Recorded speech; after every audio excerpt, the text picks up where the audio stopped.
This podcast is made possible by the support of our Patreon community. Sign up for a monthly or annual membership at patreon.com/Anthony Desiato and choose from a range of rewards. This week, I want to spotlight our Daily Planet Bullpen tier, available for $1 a month or $10 for the year. Members at this level are the first to know about upcoming coverage and get to submit a comment or question to be read during the episode. Sign up today, and thank you to all patrons. This podcast is an affiliate of BCW Supplies. The next time you need to restock on comic book bags, boards, boxes, and more, be sure to use promo code FSP to save 10% on your order. That's FSP for Flat Squirrel Productions. It helps support the show too. Many of you have already used this code, and I greatly appreciate it. Thank you.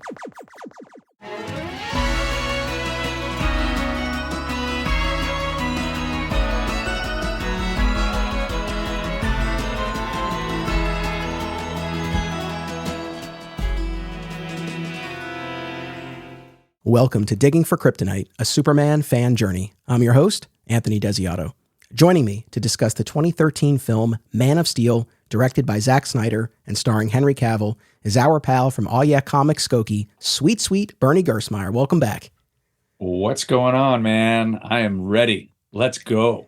What's cool about it for me personally is here we are approaching episode 150 of Digging for Kryptonite, and I've got the next 100 episodes or so mapped out. So we have a long runway ahead of us, but I do from time to time think about what the end game might eventually look like and when that might come. But as long as I still feel as excited to talk about Superman as I do now, and especially what we're going to talk about, I'm happy to keep doing this. It's just the best. And I've really been looking forward to comparing notes with you. Man of Steel and the three Snyder films that we'll be discussing over these next few episodes, certainly they've come up in conversation many times, and we've done episodes here and there, but there's still a lot to say, a lot to unpack, and this is an opportunity for me to talk to someone different about it. So I'm particularly curious to get your take. And before I set the table and go through all the business that we typically do, let me toss it to you first, and let me just ask you, June 2013, over a decade ago. That's when this movie first came out. Mm-hmm. Tell me about the first time you saw this movie. Who'd you see it with? Where were you? And what was that initial reaction and experience like? Gosh, okay. So that's 11 years ago. My kids were, I guess, 6 and 10 at that point. I feel like we took Belle, but I don't know because it was PG-13. So I know that Renee and I went on a date. She has always loved. I mean, she was awesome letting us name our younger daughter Lana. So she's in it to win it. So she's like, "Yeah, let's go. This is exciting. I know it's a new movie. It looks great." We really enjoyed it after that first viewing. Lots of different things that we weren't used to, from Superman Returns, and she loves the Christopher Reeve movies with me. She's always appreciated that. But yeah, like I was pumped, and I think everybody was pumped to go see a Superman movie like this.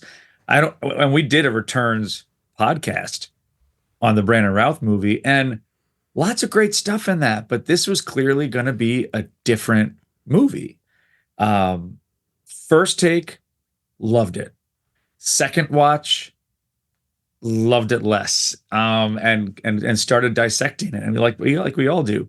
But I'm excited to talk about where I am now over a decade later, and listening to podcasts and everybody's feedback. So, I mean, to answer your question, short answer is liked it the first time, but then I've been really picky over the last 10 years. Interesting. I've had my own journey with it, and the audience has heard a lot of that journey here and there on the podcast. Just to lay this all out for folks. So way back at the beginning of this podcast series, we did an episode really early on with V. Ken Mary, and it was called Justice for Zack Snyder's Superman. And we talked about Man of Steel and BVS together in that episode. And it was really all about how we both felt like those movies had been treated unfairly and were better than people had given them credit for. And we wanted to speak up for this interpretation of the character.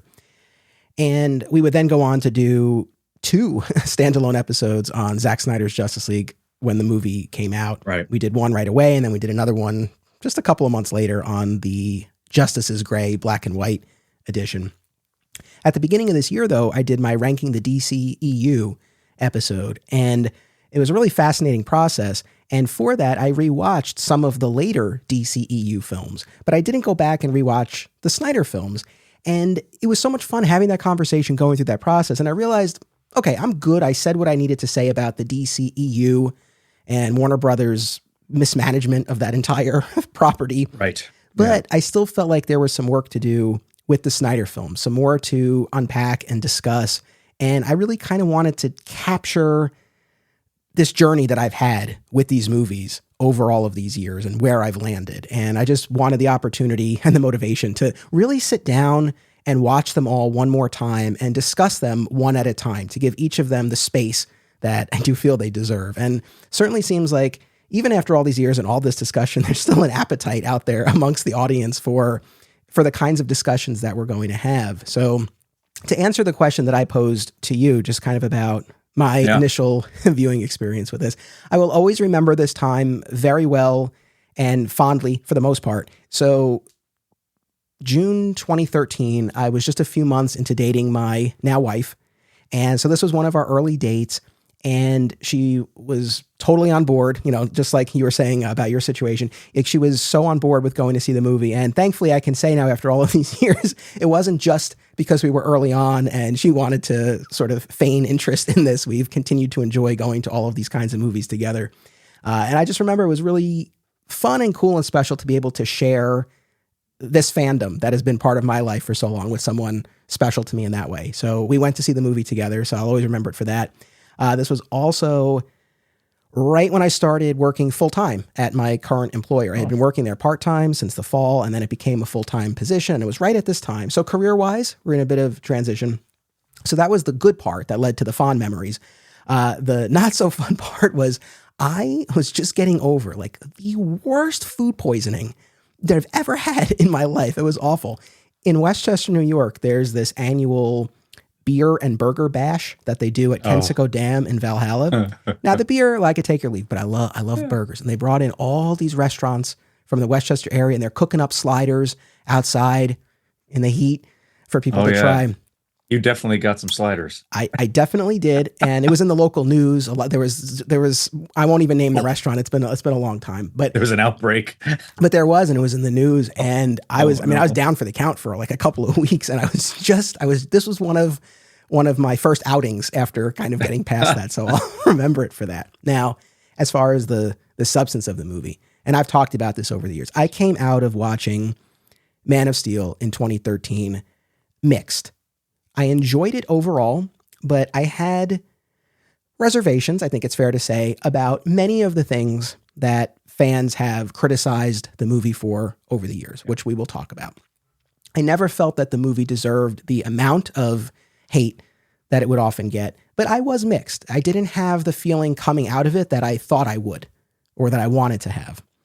And it's really been in these recent years since I started the podcast, of going back and watching it again and really coming to appreciate what the intention was and what story Snyder was aiming for, which I think it really does achieve.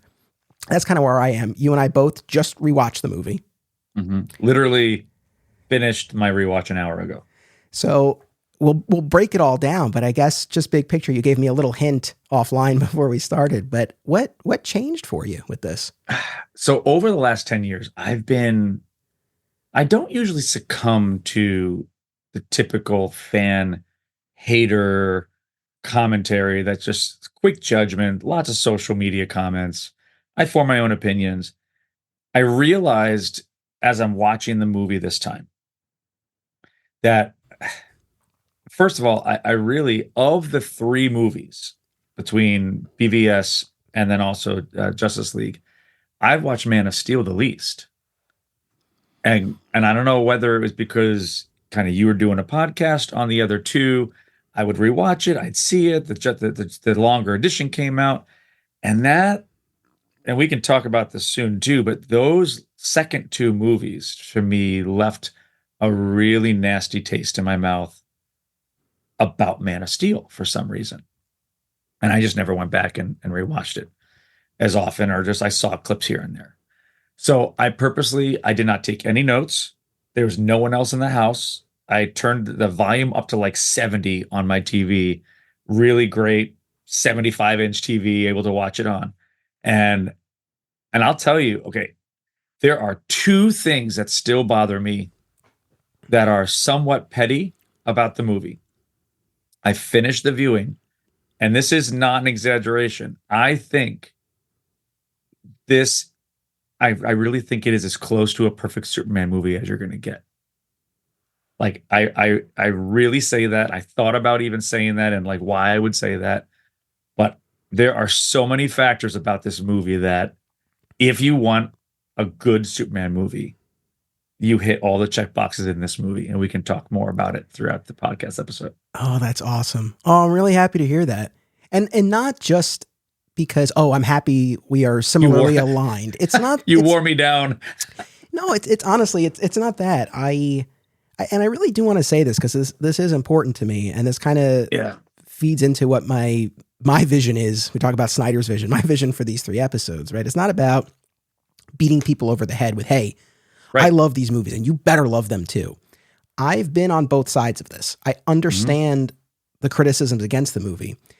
At the same time, I truly am a fan. I think it's a beautiful, moving, interesting story and presentation of the character that you can find here. And for those who agree with us, awesome. For those who don't, I hope that it's still an enjoyable conversation. And while, again, my aim is not to convince people per se, at the same time, if people listening to this who are not fans of the movie can come away from these conversations seeing what we see and maybe getting something more or different out of the movie, or maybe they haven't rewatched it ever or in a long time and decide to go back and give it another watch, that's great. Because when I say, and I've said this before on the show, I wish some people could see what I see. It's not, I don't say that in a condescending way, like, oh, you don't understand. But I do get the mixed feelings that some people have. And so we'll share what we've learned from and about this movie. And to whatever extent others can kind of share in that. And if it ends up changing anyone's opinion, great. But again, that's not the aim per se. I think how we're going to talk about this movie tonight, at least how I know I'm going to talk about it, I think we need to start thinking about every new movie that comes out, every new installation of something that comes out, whether it's overhyped or underhyped. I think we have to start watching things in a vacuum without any sort of extra tainting by our personal opinions or past. Sure. The word deconstruction in the context of superhero stories, you hear that a lot. This idea of breaking down a specific superhero or archetype or even the entire genre down to its component parts, and then ideally building it back up. And often the way you see it is in the or through the lens of telling the story through a realistic or modern or real world sensibility, setting it in the real world, which is what Man of Steel does. Correct. And again, you hear the word deconstruction a lot, and maybe it's something that's been overdone. Maybe it's something that fans have grown a little tired of. I don't know. And if that's not the kind of story that you like, I do understand that. But for me, what I love about Man of Steel and all 3 movies, but specifically focusing on Man of Steel, and I think this was something that I had to really come to terms with to fully appreciate the movie, was that the movie obliterates the assumptions that I think are inherent in taking in a Superman story, right? You know the end point, you know he's going to become Superman, but when you remove that automatic, that, oh, of course he's going to become Superman, and then you explore the question of, well, how truly does he get there? How and why does he make that decision? For me, and it sounds like for you, it becomes a really fascinating journey to follow the character through. And so kind of recognizing that we're setting this in the real world and taking it very seriously. And I know for some fans, maybe too seriously, but taking very seriously this idea of what it would be like if this being emerged in quote unquote the real world. And in that context, I truly feel that the story that follows really flows and is a genuinely compelling story. But I do think you have to buy into that initial conceit that you are in this real world and that you do have to put aside those assumptions that we all have about the character. And that, again, for me, really was key in just kind of getting into this in a more meaningful way. And it's interesting because I was thinking about why I like this movie, and then it was bringing me to like, well, why do I like Superman comic books, and which Superman story arcs do I like the most? And while I've talked ad nauseum about all the different story arcs, War World versus Dark Side versus you name it, it's my favorite arcs are always the one that is where Superman is struggling with his humanity and his power. And how does someone who was raised like a regular person deal with regular person head, a Kryptonian body? You know, and it's more interesting to me. That's a I know it's easy, it's a possibility, but it's more of a real world circumstance than Mongol showing up. It's more present in our day. Who knows? I mean, that's the interesting thing. We always have that what if, like, what if there's somebody out there that has been hiding their strength that they don't know where it came from all this time? And good things have been happening, great things in our world, in the news. We hear about these things that happen. We don't have an explanation, but who knows? And you have to have faith in that kind of stuff too, that maybe there are things we just can't explain. But those are the stories that grip me. Those are the stories that I want to read over and over again. And I think watching Man of Steel today, oh man, I saw so many cool throwbacks to storylines that I've loved over the years. We'll talk about that, like things that they direct lifted from certain books that were written by some of my most favorite writers. This is what re-grabbed me about Man of Steel. Awesome. I'll say too, I said before that it's moving, and I mean that. I rewatched this last night, and again, I feel like I say this every episode about whatever we're talking about. So I sound like a weepy mess, but I was honestly, and I'm not ashamed to say, man, I was moved to tears multiple instances watching this. Where twice for me. Yeah. What were, or at least what, if you want to share one of them, what was one of them that really got you? More than I realized was Pa Kent dying. Like that whole scenario of him, like it was really the last words. Like, what were the last things he said to him before he was taken away? And then really, honestly, after he killed Zod, that got me again. Like his like gut-wrenching scream, like, gosh, like, I don't know. I also have gained over watching his films. I really do enjoy watching Henry Cavill. And you watch this and you go, he is not only in like his amazing shape, but he's young. Like he looks young. And I was like, and he looked really trim, but amazingly muscular.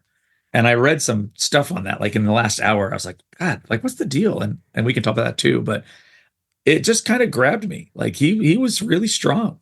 He was great. And to actually have him carry the entire movie, it's crazy, of course, that this would end up being his only solo outing. So to actually have this all be about him was really tremendous. No, I love going back and watching him. And yes, I too was struck by the passage of time, right? And how young he was in this. But interesting about those moments. I did find those moving, and those are certainly, I would say, probably the two most polarizing moments in the film, which we'll discuss. I think for me, we'd be here forever if I talked about everything that made me at least a little teary. But honestly, what really got me though was the scene where Jonathan shows Clark the ship, and Clark's line about, "Can I keep pretending I'm your son?" And I know this comes from the Jeff Johns, Gary Frank Secret Origin. There's the scene in there, but when he says, "Can I keep pretending I'm your son?" He's like, "You are my son, but you have another father out there who gave you a different name, and he sent you here for a reason. And even if it takes you the rest of your life, you owe it to yourself to find out what that reason is." And I mean, I had to pause it. Like it really got me. And because that's one of those, that's kind of one of those ideas, and it dovetails with my Rocky fandom as well. It ain't over till it's over. But that's one of those pieces of wisdom that I hope to impart to my son of whatever you're going to do, whatever you're going to be, you owe it to yourself to find out what that is. And you might figure that out at age 9 or 99. It doesn't matter, right? It ain't over till it's over, but that's what you owe yourself. Yeah. And I just so moving. The line before that too got me, because something that made me really think about this whole idea of what if this happened is when Jonathan does say, like, your existence is gonna shake people to their core and what they believe and what they know about themselves and what they believe about the universe, what they believe about their own faith. And like, there was a lot of stuff riding on the understanding that Clark exists. Yes. Again, I think that this is such a fundamental tenet of this movie that his existence, his very existence is profound and paradigm shifting. And again, you have to buy into that. What I love about this, and I have now watched this a bunch of times, and there's always, something new that I kind of come to, but one of the places where I've landed with this movie is that ultimately, right, Clark is a product of these two fathers who die for him, each in their own way, to give him the chance to make a choice. And we have hit on this before in other episodes, but I think it's very much a conscious decision on the part of the filmmakers that Jor-El dies in battle with Zod. It's not Jor-El and Lara at the end as the planet explodes, right? He dies in this quest to get Kal-El off the planet. Just as, of course, Jonathan has a very specific death scene as well. But I think that was very much a conscious choice. Like, these two men die for their son, again, for the chance to make a choice to decide what role he is going to play. And so that element of choice and what he's going to do, again, is just so fundamental to all of this. So, what choked me up too along that line, and that's in that scene, I never paid attention to Lara as much. And I really focused on the scene what they'll never get to see Clark do or Cal do. And then I never kind of remember. I don't know why I didn't remember this. I remember Jor-El getting killed by Zod and the blade coming out at the end. What I forgot is how sad it is that she dies alone. Yeah. Like, she dies alone in the fire with the droid. And it's just so, like, that to me was also emotional. I was like, wow, this is tough. Like, it was hard. I got to tell you, I think this is one of the most effective opening sequences of any of these superhero movies. We'll get to that, man. Ooh. And well, let's just do, we can get into it because it was beautiful. It's such to me, a gorgeous visual representation of the planet of Krypton. And I will forever commend Snyder and company for giving Krypton a distinct new visual language and not reverting to what we've seen before, which again is very familiar and it worked to great effect in the past, but they really designed something different for this, which I think served it very well. It's crazy. This is one of the things I was struck by. It's such an efficient opening. Like, that thing does not let up. There's so much that's packed in, and you learn so much about the history of Krypton and all of these complicated dynamics that are at play. But even just at the outset, this movie starts with Kal-El's birth. Typically in these origin stories, yes, we have the moment of Jor-El and Lara placing him in the rocket, but not of the birth. Legit, like having the baby. And what I love about this is this idea that Kal-El is the first natural birth in centuries, that for 4 centuries, children have been born through this Genesis chamber with the predetermined role in society, again, tying into this whole theme of choice. But this notion that, yes, Kal-El will go on to be the sole survivor of the planet with all of the significance that's wrapped up in that. And we haven't even gotten to the Codex yet. But even before that, he carries such a significance. And that's something that I was really struck by, especially on this viewing, was with both Jor-El in terms of kind of pushing for Kal-El to be this natural birth, and then imbuing him with the Codex containing the genetic material or code of all of Krypton, as well as what you were touching on before, and we'll talk about more, Jonathan's whole point about what Clark's existence would mean for the world. For both of these parents, there's a larger picture than I feel we typically get in this story. And it's debatable, I guess. Do you need that? Do you need to pin more of that on this one child, right? It's enough that he's the sole survivor and they get him off the planet, but I think it just adds a really fascinating layer that even prior to that, the very circumstances of him coming into the world of Krypton, that sets him apart.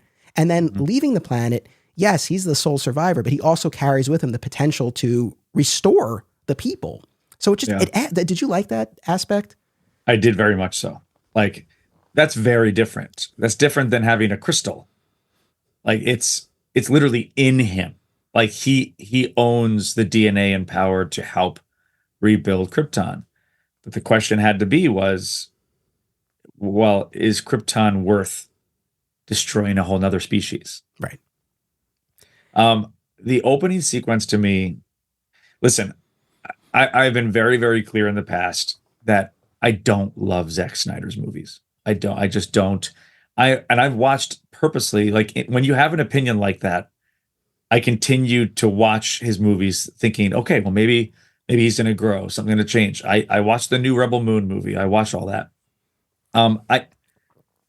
This is, to me, still, even with BVS and Justice League, I really think he needs to go back and rewatch his own movie, because he needs to look at Man of Steel and go, this was good storytelling. This was good filmmaking.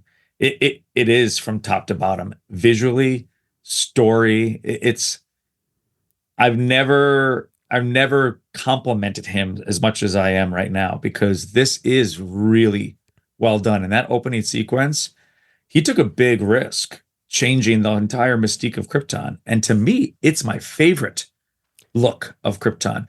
And even I read a funny thing that, the Superman or the Kryptonian costume that he wears, the uniform, is supposed to be an undergarment. Like, if you look at it in the Zack Snyder philosophy, they always are wearing robes and then armor. But nobody, they rarely wear that. Like, it's almost like a workout clothes that they're wearing. And that was the funny thing I read today, was like how people say, oh, well, it's like he's like Superman's wearing his underwear on the outside kind of thing.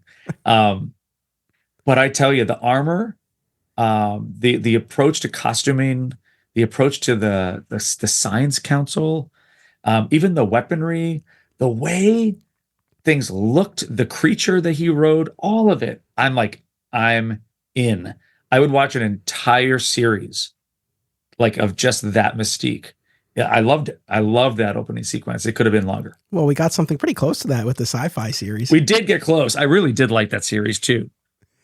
And of course, that was originally meant to be a prequel, and then they went out and they did their own thing. But I'm glad you enjoyed the Krypton piece. This is, I would say, I mean, as the audience heard, I really did love the Krypton TV show. This remains, though, my favorite representation of Krypton. This was the first time, I know I'm a broken record on this, but this was the first time I really found myself invested in the Krypton portion of the story. And to see such an active, physical Jor-El fighting, diving, swimming, stealing the Codex, it was awesome. It just created this kind of like visceral thrill to actually see. And everything that you cited in terms of the visual representation, it contributed to, I think, a really kind of fascinating blend between the futuristic aspects and then, like you said, that winged creature, which feels like something out of prehistoric time. So I think it was able to kind of meld everything.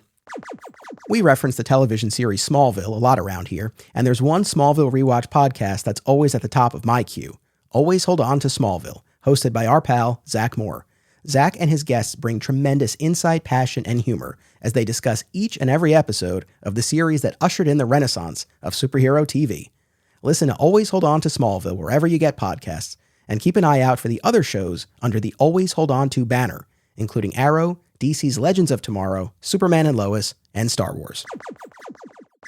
I'm a proud backer of the Paragons of Earth comic book project, now available to support on Kickstarter. The creative team of Percival Constantine, Thomas DJ, and Eric Johns have plucked forgotten Golden Age superheroes from the public domain, reinvented them as their own sort of Justice League, and put them up against a Lovecraftian apocalypse. Back this project and learn more by going to percivalconstantine.com/paragons. Also, Perry, a multiple-time guest on Digging for Kryptonite, hosts the Superhero Cinephiles podcast about comic book-inspired films. Be sure to listen wherever you get podcasts. This episode made possible in part by educator, hobby comic book collector, and pop culture enthusiast Sam Lim. Sam is based in the South Jersey area and is looking to connect with other comics fans as well as retailers.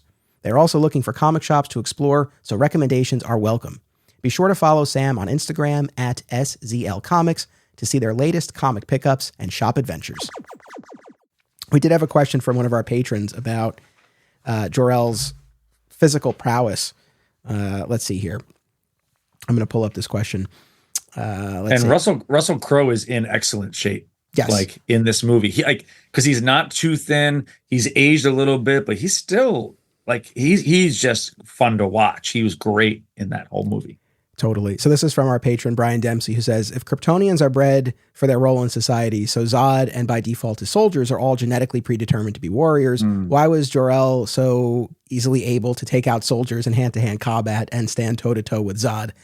I mean, I don't look at it as that they're genetically augmented. It's just that they're intended for this certain role. And yes, they train, but I like to think Jor-El tries to be well-rounded. And so even though his day-to-day is in the realm of science, that he would know how to acquit himself. And he's also fighting for his life and the life of his child. So I feel like under those heightened circumstances, I can buy it. I'm all right with that. Well, and I also would have a hard time believing, like, as a man of science and technology, to have him own a suit of armor like that and weaponry in his lab, that he wouldn't know how to fight. Yeah. Like it's, if you own a gun, you're going to want to know how to use it. Like, I just feel that everything about who he was as a leader, he felt, and you said also too, he's defending his family. Yeah.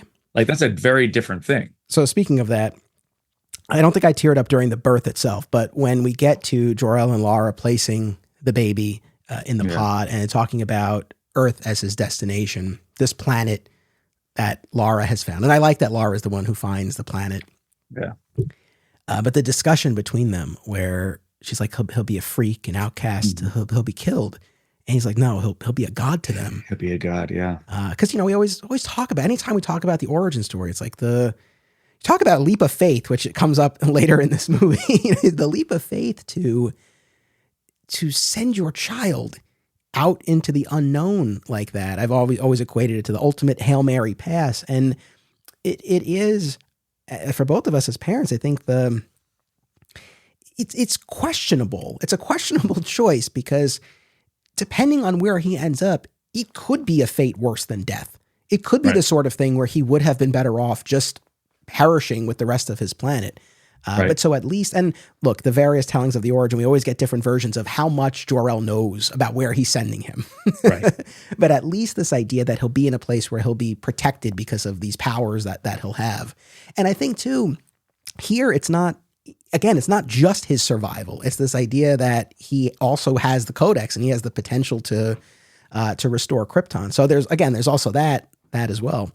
This is also, in addition to being my favorite Krypton, I would say we've had so many great Zods. This is almost certainly my favorite. And even more so as we get deeper into the movie. But this is, I think, the first time I just got what this guy was about, that he has this sole purpose. And when Kal-El ultimately destroys that purpose later in the movie. Oh, that's hard. What that elicits in Zod, you understand it. You don't agree with it, but you understand it and you get his perspective. And this is also my favorite Zod Jor-El dynamic, where they are in agreement that, hey, we're doomed and we need to do something. But the way they go about it, of course, is diametrically opposed. And you also have this business about Zod wanting to control the Codex and decide which bloodlines will continue. So there's all of that. But I love the idea of Zod just being this power mad despot. It's like, that doesn't really do much. But the idea that, no, we agree, but we're going at this in different ways. Love it. That was one of the things that I thought I was liking about the Krypton series, but ultimately I didn't love about the Zod characterization. It became a little too mad despot again. It started off like, ooh, I'm really liking this. And then they just took it. I don't know what happened in season 2. Michael Shannon does not disappoint. He is just such a solid actor to begin with that like he is the right kind of scary. Yes. He does not need to yell when he does go bananas at the end, like you have taken my soul. I was like holy shit, what's gonna go down? And I've seen the movie and I was still scared. But it's the more calm that he offers and stoic, factual, almost scientific as a soldier approach that he took to that role. I loved I was captivated by him watching this again, going like, oh, that's a masterclass on how to be a villain. He's so good. And this is a great instance where Russell Crowe, great actor, also a movie star. Michael Shannon, not so much so. They really just went for a great actor, and he brought so much to it. I loved him in this. And I'll also forever give him credit when he was doing press for the Flash movie, which he returned for. And in at least a couple of interviews, he spoke so highly about this movie and how soulful it was and what it was going for. And it gave me even more respect for him, because it's like, you know what, at this point in time, there's nothing to gain from that. Right. But he was speaking his truth and standing up for Snyder. And I like that. That does point to another comment from one of our patrons that I want to bring in here. Cause again, I just kind of big picture about these episodes that we're doing. This is from our pal, Rick. Rick says, I own digital copies of these movies. While I don't hate them and will watch them anytime, it's not my favorite version of the DC universe. I don't go, oh, these are the worst movies of all time, as some may go, but the quote-unquote Snyder Bros cult annoys me. Not just the ones who like the movies, but the ones who claim this is the only valid take and also attack creators and others. I will enjoy listening to your coverage. So I've said this, but I will say it again now for the record. My position is and has been, and I will always be, that I'm not for extremes, right? So for those who do claim this is the only way to present the character, of course I disagree with that. We've done almost 200 episodes here talking about all different ways to tell this story. Right. But at the same time, I do push back when there are those who say this is not a valid take on the character, or that it fundamentally misunderstands the character. Correct. This is all subjective when we're talking about art. And for anyone who's like, hey, this is just not for me, or has specific disagreements about choices that are made, I get that. But I do push back on those who say this is not a valid take on the character. So I agree. That's kind of, and hear me too when I say I feel that this is a perfect Superman movie. Like that doesn't diminish how much I love the Christopher Reeve rendition. I also really love the Superman Returns Brandon Routh edition for very different reasons. My concept of what a perfect movie is cinematography, it is casting, it is score, it is visual effects, it is lineage and flow through the movie. I think Hal Snyder, which I feel in this movie specifically, the flashbacks and jumps are exactly where they need to be and tell more story in 5 minutes than you could in a linear chronological 20-minute segment. Yes. So I want to jump back to that, but again, I wanted to share that comment because I think it is important to make, and also to say that really my intention with these episodes, we've talked a lot about the Warner Brothers of it all and the larger picture, and how Joss Whedon butchered Justice League and all that stuff, and that's not really what I'm here to do. My feeling with these episodes is kind of like this textual analysis. Like, these are the movies that we have. How we got there, what went on behind the scenes, it was a mess. And we've talked about it, and it's frustrating. But these are the movies we have to work with, and so that's really what we're focusing on. But I want to jump back. It's funny now because you've talked about Snyder and how this movie in particular you enjoy the most. It's the it's the least Snydery of all the movies, and I think that's the Chris Nolan effect, who was a producer on this. Certainly the use of flashbacks, and I think the overall aesthetic of the movie definitely feel reminiscent of Batman Begins. I agree. In that sense, there's none of the slow-mo that Snyder. Oh, I know. I didn't say yet. I'm glad you hit it. There's no slow-mo in this one. Now, I think it's still, I certainly get the sense he had the creative freedom with Man of Steel to tell the story he wanted to, right? Like we know when it comes to BVS, there was a lot that was cut theatrically. Then we got the Ultimate Edition. We know the story with Justice League. Here, it seems like creatively he got to tell the story. But yeah, I think in terms of the aesthetic, it definitely seemed, whether it was mandated or he just wanted to strive for this, I don't know. But it definitely felt very Batman Begins-esque. I think where it's most Snydery to me in two respects. One, the Krypton of it all. And then, I hate to say, but one of the things later that I actually don't like, which is when Zod uses that dream machine to enter Clark's mind. Oh, yeah. And they have that conversation, and it's kind of like this dreamlike dreamscape. I didn't care for that, but that to me felt like this movie's version of the nightmare sequences from the other films. Yeah. And that's what it felt the most like Zack Snyder. They had a very 300. There were a few scenes in 300, like the aesthetic and the coloring and the vibe. When he was on the skulls, when he was standing on all the skulls and sinking into the skulls, I was like, oh, that's a lift. But yeah, that's funny that you say it that way. I didn't think of that this is the least Snydery movie of the Snyder movies, but maybe that's why I really enjoy it. But on that note, so you mentioned the flashbacks. Let's talk about that. We talked about the Krypton of it all. The only other thing I wanted to say about Krypton is it kind of has to happen this way so that you can have the threat of Zod later. But this movie's version of the Phantom Zone ends up being super convenient for Zod and his compatriots, where they're frozen and they're put in these pods, but then they're like put on a ship, like a fully functional ship, it seems, in a black hole. That's not the Phantom Zone. Yeah, such that when they are freed, and it's kind of unclear exactly how much time passes between their imprisonment and the planet's destruction, but you get the sense not a ton of time. Well, no, it seemed like they were actually, if you look at that one scene, that like the tentacle thing that like formed the gate, that was like bouncing off of asteroids that got blown up. So like they just left orbit, planet explodes, rocks hit them, they're free. And they said they spent 33 years checking all the different outposts. Right. So it's like they weren't in there for all that long. And when they were, it's like, you guys, I mean, I know that was part of Jor-El's whole frustration, was trying to find a way off planet and looking to the stars as their ancestors had, right? Because as we learned, they had explored all these other planets, set up these outposts. So again, I think it has to happen that way, but it's like these prisoners, you gave them the best deal of all. Yeah. It was actually, a very, I enjoyed the aspect of they had already explored, they were outposts, they were finding that like, they were like leftover machinery, their civilization, it didn't really go well, but they were trying to explore, but then ultimately they stopped doing that and said, let's just focus on Krypton.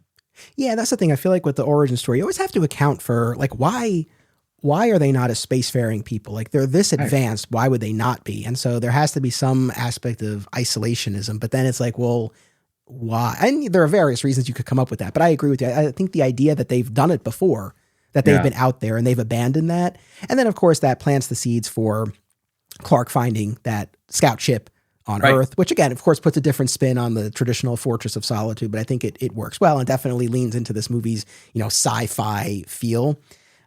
So yeah, I mean, I think that definitely worked for this movie. Now, again, speaking of the flashback, so because again, we talked about the Krypton piece, and then we head into the Earthbound part of our movie here, and just like Batman Begins, right? We have these flashbacks that are interspersed throughout the movie, primarily in the earlier part of the film, with a couple of exceptions.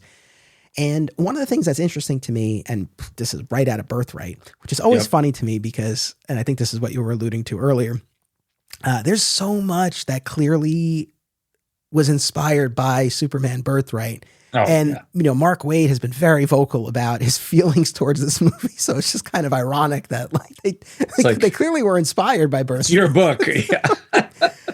But one of just like Birthright, I think what's interesting to me is not just what we see, but what we don't see. Like, even though this is an origin story and it really takes you through that process of him donning the costume and revealing himself to the world, you don't see the ship land or the Kents find him. No. For me, I didn't miss that. Did you? No, not at all. Again, I think what I really enjoyed about the flashbacks is these were very new takes. We never got to see this portion of where Clark doesn't really know who he is. we don't really know what sent him out onto his journey, except this idea of I need to kind of do a search, like a soul searching identity kind of crisis approach. And he's up in Canada, he's up in wherever, Alaska, oh, you name it. And like the bar sequence when he clearly, like, either he has a relationship with this girl that he likes, or she just really is kind to him, and he does the thing with the trucker, the oil rigging and the boat. Like, we've never really seen that before, and that's stuff that I've always kind of, it felt like a Superman Earth One approach, and I liked that. Dude, totally. I've always loved the idea straight out of Birthright, but even before that in the comics, this notion that Clark takes this journey around the world. Look, this is not a contest between this and Superman the movie, and we all love Superman the movie, but I will forever bump up against the 15-year Fortress training session. It's a magical, charming performance. It's the character from the page brought to life. There's so much to love about that movie, but I think there's always a degree of distance that I feel to that character. And I think in large part it's because of something like that, where he's just in there for so long and comes out and boom, he's fully formed as Superman and a reporter. And so a story like this, or like Birthright, that really shows you him learning everything he can and traveling the world. And I mean, here, I guess it's less so about learning about the world, but trying to find out where he came from, trying to discover his origins, going on that quest. I think the quest, that's really the key for me. And I also want to say, because this is something that permeates the flashbacks and certainly those particularly early scenes that we see of Clark traveling and helping where he can. I think one of the other big picture criticisms of this movie is the tone, which has often been described as dour or joyless, and the presentation of Clark as not as heroic as he should be. And the thing that I want to say to that, and this, I was really focused on this as I was watching, is, and this, you mentioned the Warworld saga from the Action Comics, the recent Action Comics storyline. Superman has a line in that where they're on Warworld. The people have been so corrupted and under the thrall of Mongul, they cheer for Mongul against Superman in the arena. And what he says to one of the superpowered allies he's brought with him is like, you know, should we only fight when the people are cheering for us? And the thing that I kept thinking watching this movie is that you look at this, the context that this character is placed in. Yeah. In the flashbacks and in the present day, his classmates taunt and whisper about him. They bully him. They knock him around. As an adult, he's working these odd jobs. He's kind of talked down to or overlooked. He's bullied in that bar scene. Even when he ultimately, which we'll get to, reveals himself and surrenders to the military, the first thing they do after putting him in handcuffs is just hand him right over to Zod. Yep. And despite all of this, he still helps. He's still compassionate. He still helps everyone he can. Throughout the journey. Throughout the journey, starting with Pete Ross, who calls him a, quote, dick splash. Still saves Pete Ross, drags him out of the water. And you see that throughout. And so I guess to those who say, oh, this is not a heroic Clark Kent, I say, I don't know. Are we watching the same movie? Because it's one thing to be kind and help when it's well received. It's another thing when you're faced with the mistreatment that he is, yet he still perseveres through that. I was so struck by that. I mean, all the times, but especially this time watching it. Well, and you, like, I haven't read as much about Snyder's approach to this, but throughout the Superman mythos, we've talked about this odd parallel between the Christian faith, and you see even him going to the church and looking for answers from the priest in this movie too, asking the question. Jonathan Kent brings that up. This is going to make people question their faith, their beliefs. If you look at, like, we're in the Lenten season, like, it's Jesus is going to the cross knowing exactly what's going to happen, and he still does it for the point of hope and for forgiveness, but he does it for all the people, not for himself. And it's what you see Superman doing. You see Clark doing that. Like, I'm still going to do these things because people are inherently needing hope. And he was raised by two loving, caring parents, but we're also protective of him. Um, you got Martha, who is the loving mother, and Jonathan, who is the idealist and realist, saying, sadly, people are going to probably mock you, or they're going to want to study you, or try to imprison you. And like you said, the handcuffs. I love how the scene where he just sits there with the handcuffs the entire time.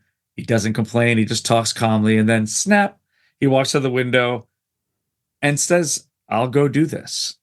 I know you want me to go to Zod. I'll go do this. Yeah. Yeah. I don't know. I don't know necessarily what it is that people found so lacking in that respect. I don't know if it was that he was, I don't know, not as gung ho about all of this, or that it was even a choice, that it was even a choice to make, right? Maybe that's what people bump up against. But again, I think in this context, it made total sense, and the whole movie hinges on it. Now, with these flashbacks, because again, this is a very particular device, just like Batman Begins, that this movie uses. I agree with you. I think, spending time on them, finding him, we've been down that road before. I think what we got was vastly more interesting. The flashbacks are all typically triggered by something. So Clark saves the guys on the oil rig. He's knocked out. He's lying in the water. Then we get this flashback to when his powers were kicking in when he was a kid in grade school, and he's freaking out. He's seeing his teacher's organs, and he's hearing things from far away, and he freaks out and goes to the closet, and his mom comes, and this great moment about, the world's too big, then make it small. Focus on my voice. So we get that. Then after Clark emerges from the water, he steals some clothes. And he sees a school bus, and then of course that triggers the flashback of Clark saving his classmates after the school bus goes over the bridge into the water. And one of the most really pivotal and I think controversial sequences here in the aftermath of that, when we're back on the Kent farm and you have Pete Ross's mother saying, my son saw what Clark did. Yeah. And this idea that this is divine providence, like how is he able to do this? And you get that, I think now, iconic scene out on the back of the pickup truck between Jonathan and Clark that then leads to the reveal of the spaceship. And I remember when this was in the trailer. I remember everybody talking about it and bagging on it at the comic book store. Not me, but I remember that the moment of, what was I supposed to do? Let them drown? And Jonathan says, maybe. Yeah. There's a lot to talk about here. So one of the things, and I really want to get your take on this. I'm curious because I've always defended the maybe. And one of the ways I've sort of couched it is, well, of course, like he's, the primary thing he's worried about, right, is Clark being taken away. That's never actually said. Later when he shows Clark the ship, he's like, we always thought someone from the government would show up. Right. But what's said to Clark is never, they're going to take you away and study you. Yeah. The way Jonathan frames it is really more of a bigger picture, higher minded ideal of, if this world finds out that you exist, that there's someone like you, and you were saying this earlier, like everything will change. Everything we know about our place in the universe and what it means to be human, all of that will be upended. Yeah. And I have to imagine that the fear of Clark being taken or again, experimented on, dissected, I'm sure that's at least part of it, but it's really framed more in this bigger picture idea. Do you get the sense that's Jonathan's primary motivator, this idea of the world? Does that take away anything from you, or does that work? It's interesting. So I think people judge, like you're saying, people judge that statement as Jonathan being cold and telling Clark to not save people. I think that's what rubs people the wrong way. I think if you look at it from two different lenses, one, it's Jonathan's ultimate fear as a dad, right? Like if Milo is going to put his hand, if the gas is on by the stove and he's going to touch it, you're going to stop him, say, no, that's going to hurt you. Nobody's going to question your motives. But I think that's the role Jonathan is trying to play. Like, I'm protecting you. I'm protecting you. I'm protecting the world. You just don't fully understand that right now. I don't think people should die. I don't think kids should die. But it's in this case, it's the needs of the many, not the needs of you. But from Clark's lens, he's going to ignore his dad because he's a hero. He knows he has to, like, even at the detriment of himself and possibly the world, he can't let a school bus of people die. And that's, I think, what triggers I want to say fan base, but I think people that complain about that line don't fully understand Superman. Yes. And now, as you were saying that, people are screaming, well, but then he lets Jonathan die. We're going to get to that. And I have there's more something there. very specific that I want to say about that when we get there. But no, the maybe line in the context of this movie totally makes sense. But also it's like, guys, we think about like what Jonathan Kent typically says to Clark.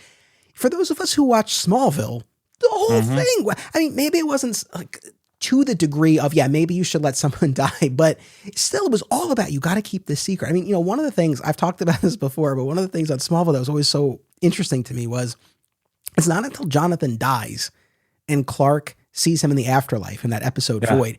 It's only then when Jonathan's like, you got to keep the whole world safe.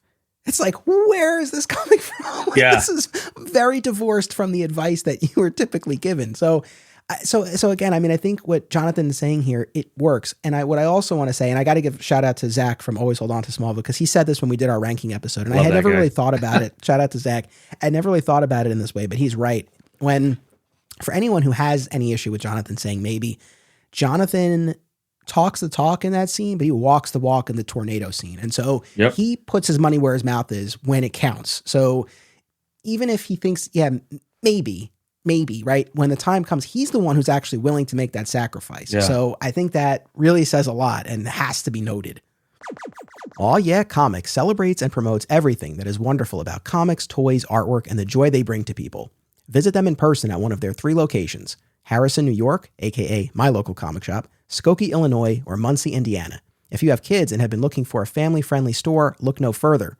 Join Aw Yeah for exciting events, including creator signings, how-tos, and more. Visit awyeahcomics.com and follow Aw Yeah on social media for more. Their name says exactly how they feel about it. Say it with me now. Aw Yeah. Fat Moose Comics is New Jersey's best and oldest comic book store. Established in 1982 and under new ownership since 2020, Moose sells a wide selection of comics from every publisher and time period, along with action figures, graphic novels, posters, statues, and more. If you're looking for something and they don't have it, they can probably get it for you. They know a guy. Visit Fat Moose in Whippany the next time you're in the Garden State, and be sure to reach out via the Fat Moose Comics Facebook page. Well, and here's why the tornado, I don't get bothered by the tornado scene. Jonathan sacrifices himself and says, he puts his hand and says, no. Because look at the scenes prior. Look at Clark's like level of maturity at that point. Look at where he is emotionally at that point. Look at how little he knows about who he really is and what he can do. Jonathan's that, like, he's standing true. You're saying he's holding on to his guns and saying, no, that I meant this, because if he saved Jonathan, he'd be out. Yep. There's no hiding it. And Clark was not ready for that yet. Right. And that's why he stopped him. So anybody arguing with, no, that's bull. No, Jonathan was actually protecting Clark because Clark was not ready to actually be public yet. So here's the thing. I would imagine, I never want to paint with a broad brush, and I know there are differing perspectives. I think that people generally understand where Jonathan is coming from in that scene. I think where people really have a hard time is with Clark listening and not saving his father, because I think for a lot of people, it doesn't line up with their view of what the character would do.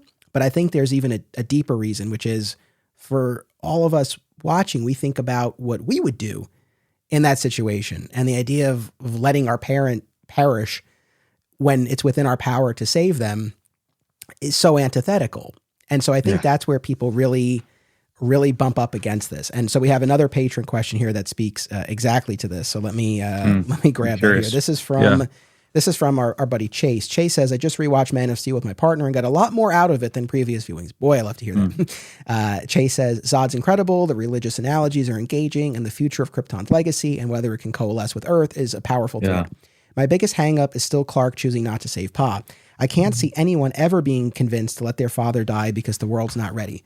Do you think Superman will ever not regret that? Are those part of the nightmares mentioned in the Pa Kent BVS scene? Maybe. I mean, that's, one of the things with this is, we're not saying that there's no regret kind of tied into this. So that's a fair point. But man, I've been giving this a lot of thought. So this flashback, this comes deeper in the movie. This is after now Clark has discovered the scout ship and spoken with Jor-El and had his first flight, right? And then he comes back to Smallville because Lois has found Martha and she's at the grave. And so now we see that Jonathan has died, and Clark confronts Lois and conveys this story that we see via flashback about the tornado scene. All right, I've really been giving this a lot of thought, and I've been saying, how can I reconcile this for myself? Because I think even more so than I think letting Pa die and killing Zod, I think those are the two biggest polarizing aspects of this movie, and the hurdles that a lot of people can't get past. I get that. I think the Pa one is harder, is an even tougher pill for people to swallow. I think with Zod, and again, we'll talk about this, I think with Zod, I feel like a lot of people understand the decision Clark made in the moment, but have a larger issue with the movie putting him in that situation. Which I'm with that more. Which is something that I've talked about. Yeah. That's the second thing that I'm upset about in the movie. Yeah. But I think with Pa, it's specifically the choice that Clark makes. And so I've really been thinking about this, and I hope this makes sense, but I think what we really have to recognize is the amount of trust that Clark places in Jonathan. Yeah. And he articulates that to Lois. When the flashback ends, he says, "I let my father die because I trusted him, because he was convinced that the world wasn't ready." I love my dad. He read that first Superman comic to me. There are things that we share, like the Rocky movies and It's a Wonderful Life. He's never been one for articulating expressions of love or pride or imparting wisdom per se, but I know he loves me. I know he's there for me. I love my dad. And so I don't say this as a criticism. I don't trust him to the degree that Clark trusts his father. If that were me and my dad in that situation and he said, "No, let me go," I'd be like, "Get out of here. I got you." And we'd be done. Yeah. And what I had to sort of think about, and I really thought about this, is what if I had that level of trust in that figure that he has been imparting these lessons to me and has been trying to make this point to me. Because he sees it coming. He there's this idea that the world's not ready, and he knows that if I reveal myself now, that choice is gone, right? And my hand has been forced, and I'm in the world, and I'm not ready for it, and the world's not ready for it. And, we see what ultimately needs to happen for Clark. And even though I don't think Jonathan would have, been able to predict the particulars, right? This notion of this journey that Clark goes on, and he finds Jor-El, and he discovers where he's from, and he dons the costume, and he has the flight. Like, that's the journey of self-discovery he needs to have. Jonathan doesn't know the specifics, but he knows that discovery needs to happen. And so I think it's not a matter of Clark, putting his own needs above anything else. It's putting that trust in Jonathan and that trust in Jonathan's belief above everything. And I think too, like you said, the scene right before when they're in the truck and they're arguing, and Clark says, you're not my father. You're just a guy who found me in a field. I think in that moment, that's him showing, and I know it might sound backwards to people, but it's like, he loves Jonathan so much that he is willing to again, sort of give himself over to this belief that Jonathan has. Yeah. Here's another spin on it. There's two different things to think about. Is Jonathan, okay, Clark is where when Jonathan dies? Think about where he is. He's not just by himself. He's with Martha. He's with all the people that Jonathan said, we got to get these people to safety. So here's the thing. He's saying, stop. Think about if Clark was holding on to Martha and also holding on to Jonathan, but he didn't have enough strength to hold on to both of them. Let's say he didn't have superpowers. The dad would say, you need to let me go to save your mom. you have to unfortunately sometimes listen. Yep. And that's ultimately like, if he left the overpass, who's to say something wouldn't happen to all the people behind him that he was able to stay with? And also, I argue with people that talk about, well, he killed Zod, but he let Jonathan die. Like, there's also a lesson in there saying you can't save everyone. Like, that's something that the Superman character struggled with for 80 years is you're not going to be able to be everybody's savior. You're going to try, but it's not always going to happen. And that's, I think that is also why he screams the way he screams after killing Zod. It's not just he took a life, it's he had to take a life. Sure.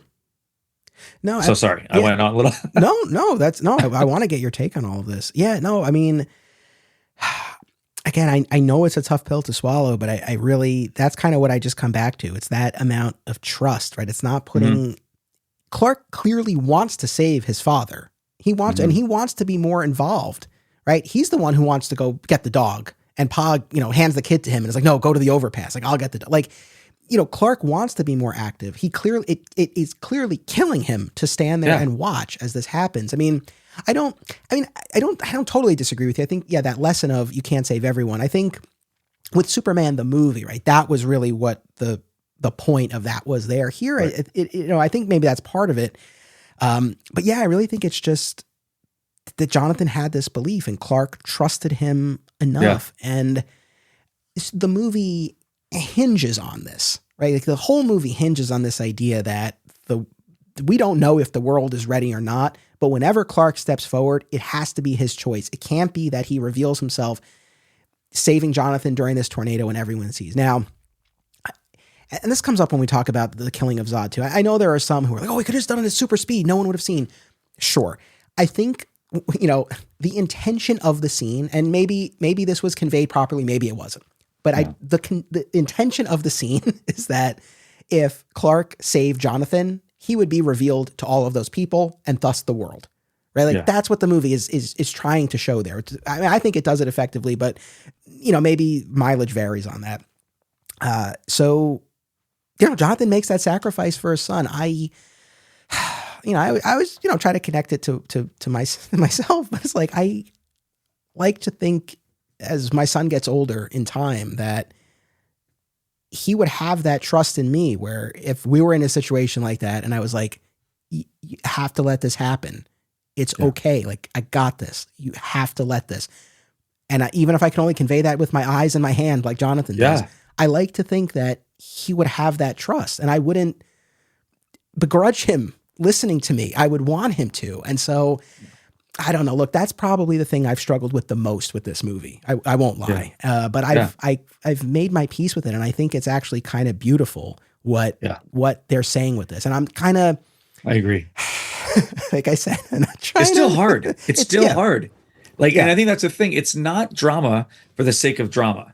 It's not death for the sake of death. It's death for a purpose. It's death for a belief. It's death for a relationship, a trust. It's not just a token, well, we need to have Pa Kent die, so let's do it this way. I think it was thought out of, and maybe even thought out in a way of making us wrestle with it. Yes. Like, artists and creators send messages and create moments for us to ask questions of ourselves, not just give us all the answers. And that's what we're doing right now. Look, these movies have lent themselves to hours upon hours of discussion, not just on this podcast, but plenty of others. And I think there's something to be said for that. I mean, whether to kind of borrow from The Dark Knight, I truly think this movie, and all of them, but this movie in particular, I think this was the movie that we deserved, whether it was the movie that the movie going public needed at the time. Yeah. Maybe not, probably not, based on the reaction, based on the path that Warner Brothers went down. But like, I do think that there's, for me as a Superman fan, and I was going to save this for the end, but because I guess it ties in more with the Zod, but I'll just say it now. One of the things I recognize, and that's why I was curious what your experience was when you first went to see this movie, if you brought your kids, because like I do think about if if this came out, if I was a dad when this came out and my son were, I don't know, 8, 9, 10, or even 13, and this was the first time he was going to see a Superman movie, and maybe, I mean, it's my son, so he'd have had experience with the character. Like, let's say this is really going to be his first exposure to the character, and the first, or kind of the key imagery that we end on is the killing of Zod. How I might feel about that? Like, I get that. For me, as someone who's been studying this character my whole life and is curious to see how he can be interpreted, like, this deconstructionist take, like, is really interesting to me. And I love that we get this kind of story. And I agree, it is more challenging. And I think it does provoke these questions. And like I said, it obliterates those assumptions, and it does push you as an audience in a way that maybe you don't want to be pushed. And the other thing I'll say too, to anyone listening who's like, you've talked about, both of you have talked about how you watch these movies multiple times and you're really wrestling with it. And I don't want to wrestle with a movie. I do understand that. There's maybe an argument to be made. You shouldn't be asked to do that. But I think if you're game, it's a really fascinating process. And this movie allows for that. And I think people in general go to things for different reasons, right? Like people compare Oscar movies to summer popcorn movies, for example. Like, they go to either be entertained or they go to have like a thought-provoking experience. And I think some people want to go see a Superman movie that is not a thought-provoking experience. They want something of nostalgia. They want something that makes them feel hopeful and joyful and happy, and they hear John Williams' theme. But that's not always what is needed. I think there's also evolution of a character. And for me as a parent, and for you as a parent, I've always felt that good parenting means you take steps. And just because there's a movie that exists doesn't mean that's the first thing I expose my kids to. So, like, yes, okay, so if my kid was 12, like you said, and maybe could go see Man of Steel, the question is, should they go see Man of Steel?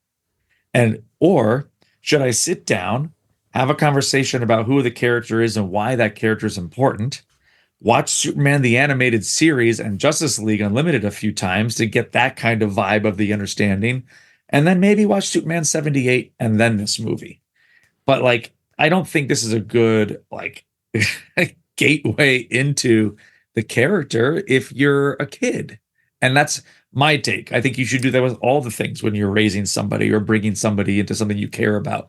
Like, if you care about it enough, bring them along the ride you want them to be on.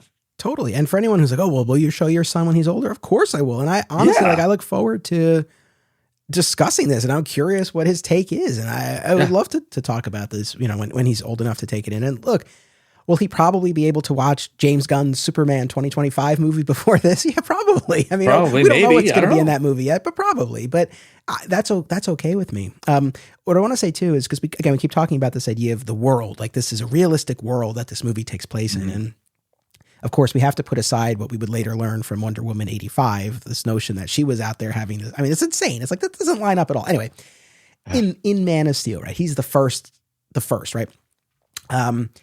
And I love too how, because I know we really haven't talked about the Daily Planet and the Lois and the Perry of it, but Perry shares Jonathan's concerns, right? He is very reluctant to entertain Lois's story. And when she ultimately drops it after she meets Clark and decides to let it go because she meets the man behind the story she's been chasing, Perry is relieved. And he says to her, like, can you imagine if we publish this?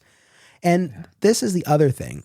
And I've said this before, and I feel it more and more all the time, just looking at the state of the world over this past decade and public reactions to things. I think the point that this movie is making is a very valid one about how people would react. I mean, I was going to save this for the BVS talk next week, but I'll say it now. This might sound like a silly example, an analogy, but I think it's very apt. We recently saw a scenario where a pop star, very successful, talented pop star, one of the most famous people on the planet, right? But a pop star nonetheless, right? Not an otherworldly being, even though her fans might think that way. Taylor Swift, right? Dating a football player, going to the Super Bowl, right? Yep. And you had segments of people convinced that this was all a plot and that she and this quarterback or whatever position he plays, not a sports guy, we're going to take the field after the Super Bowl and endorse a political candidate.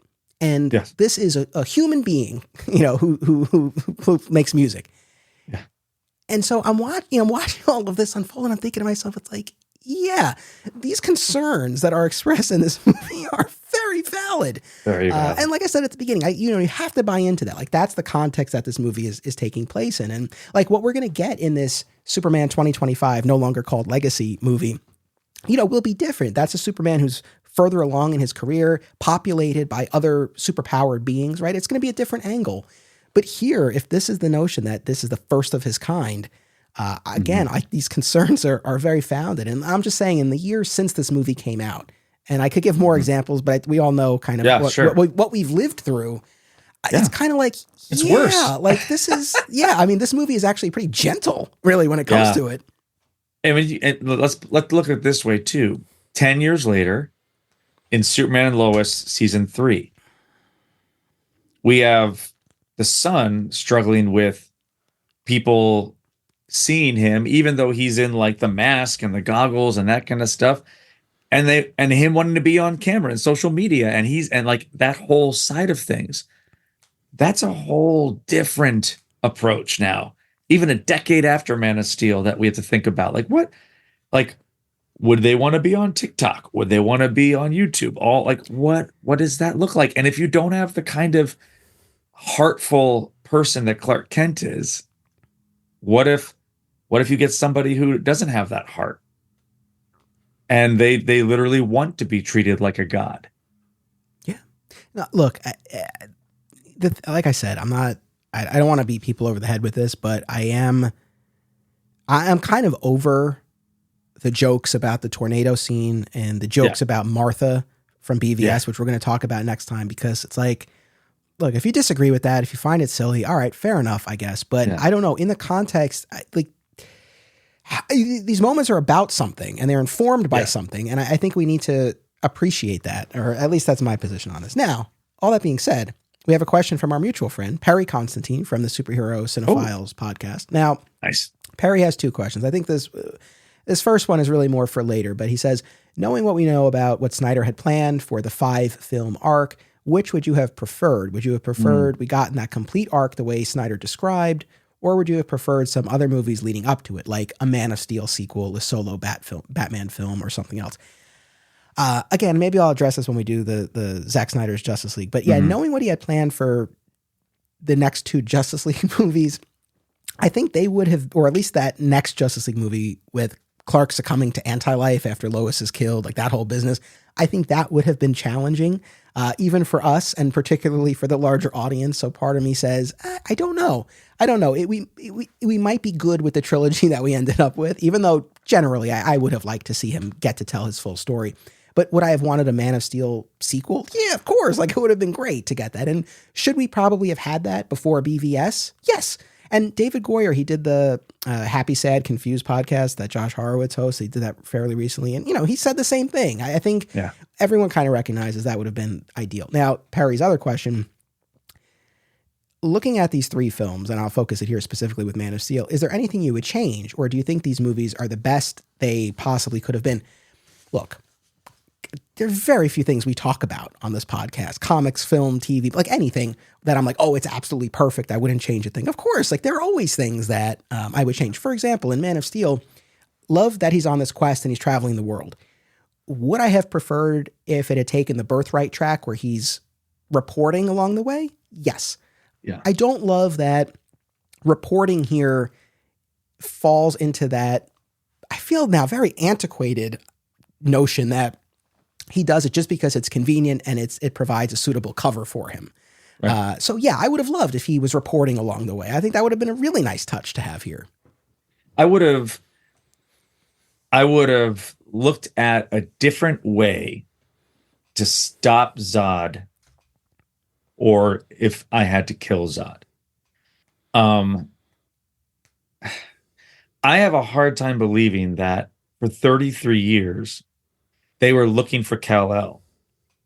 and never thought to stop and figure out, how are we going to stop him? And so there's no mention of kryptonite.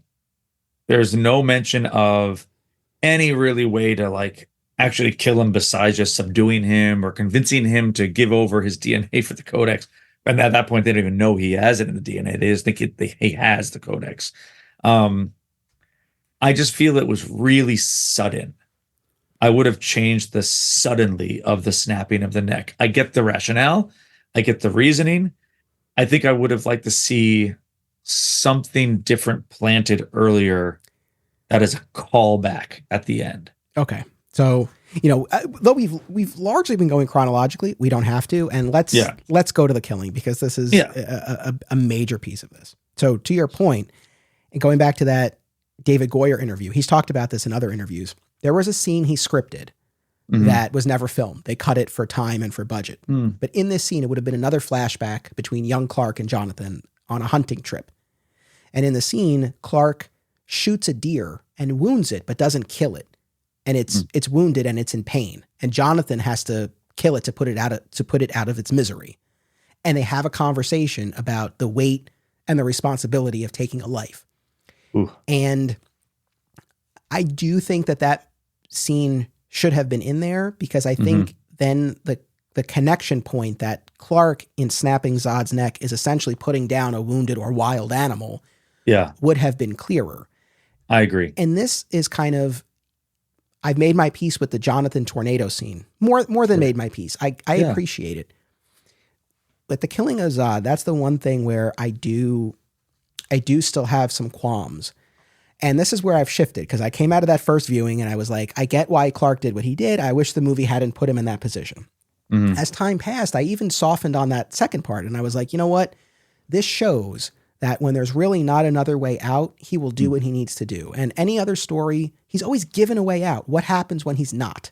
Right now, I will also say, because I've heard this from people, why didn't he throw Zod into space?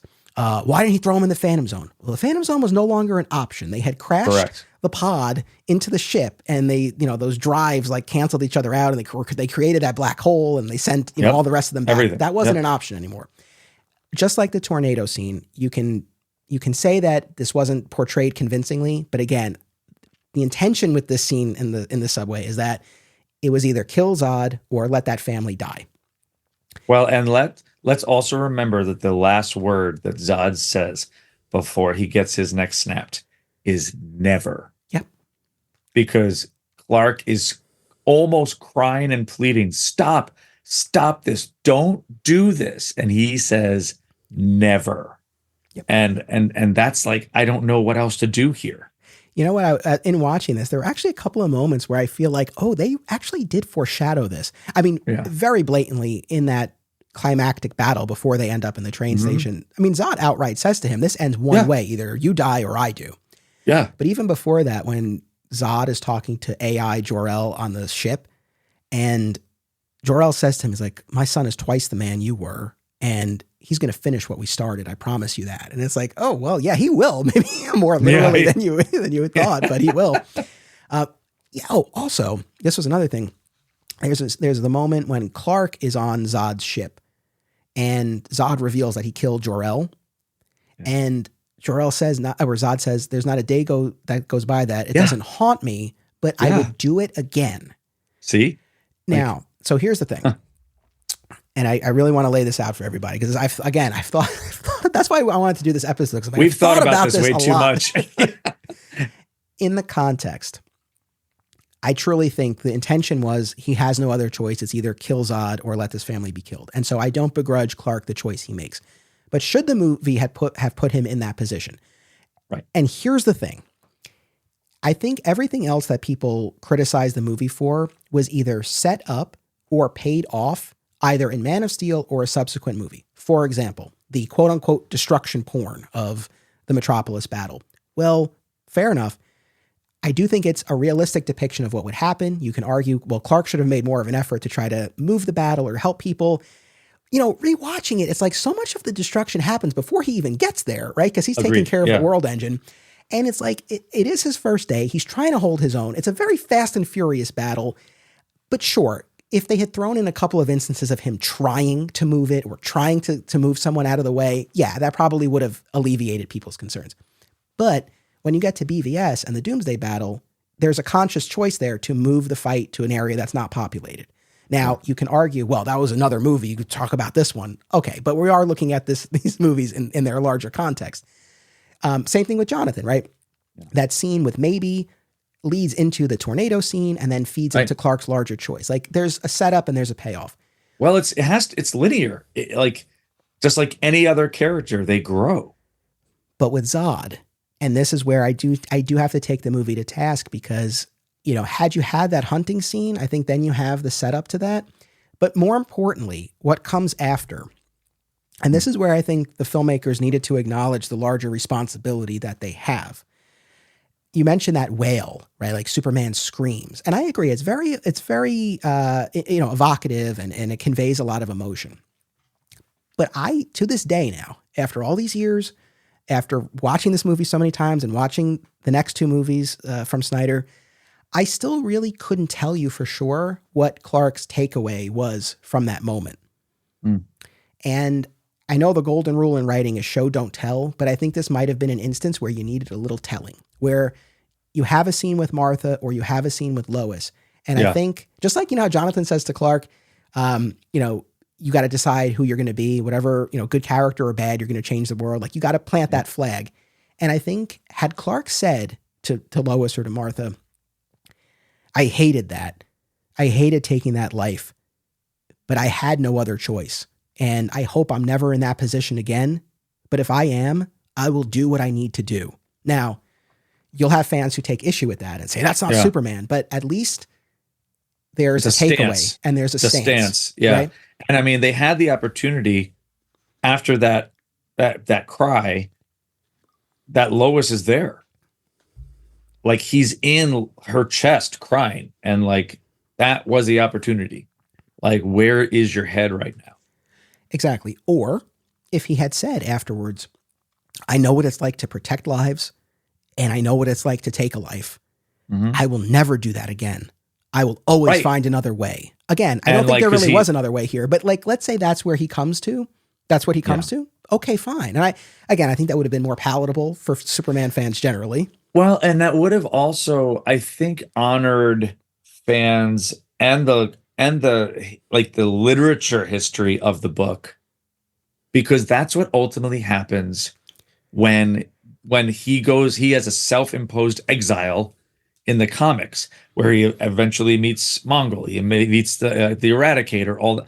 These are all things in some of our favorite eras of comic books. That's exactly why he said, I need like self-imposed exile and therapy because I never want to do that again. Right. I remember Henry Cavill giving an interview, and look, he was trying to get a Man of Steel sequel going. But I remember him saying, like, I'm really curious to see another Superman movie, like I'm curious like what he's like in his next movie. Like, obviously we know he's not going to kill again. And I remember listening to him say that. I mean, like, do we know that? Because I don't know.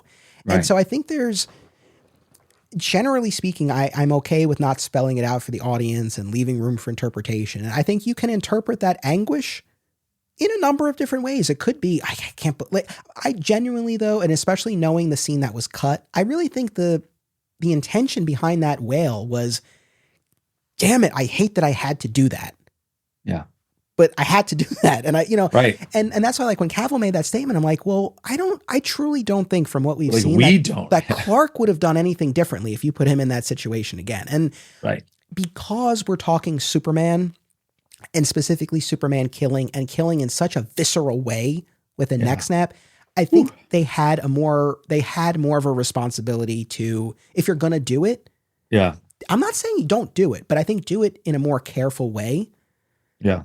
Now, at the same time, I was thinking about this too. Like, it is always interesting to me. You and I talked about this when we did our Triangle Era Death of Clark Kent discussion with Conduit, Kenny Braverman. Yep. You know, in the climax of that story, I forget exactly what Superman does, but he like grabs those like electrical cables. He just kills him. And he like fries Conduit. Yeah. He kills this guy. Like, what's gonna happen? like And, you know, again, going back to Smallville, man, think about all the times, especially in those early seasons, Clark would punch or throw the Freak of the Week and they would get electrocuted or smashed or something. It was never painted as, Clark, you killed a guy. Like, it was never. He's dead. Well, and you're going to talk about this with the Zack Snyder Justice League. But was Superman okay with Wonder Woman slicing Steppenwolf's head off? Even before that, I mean, Clark he like beats the crap out of Steppenwolf. Yes, it's.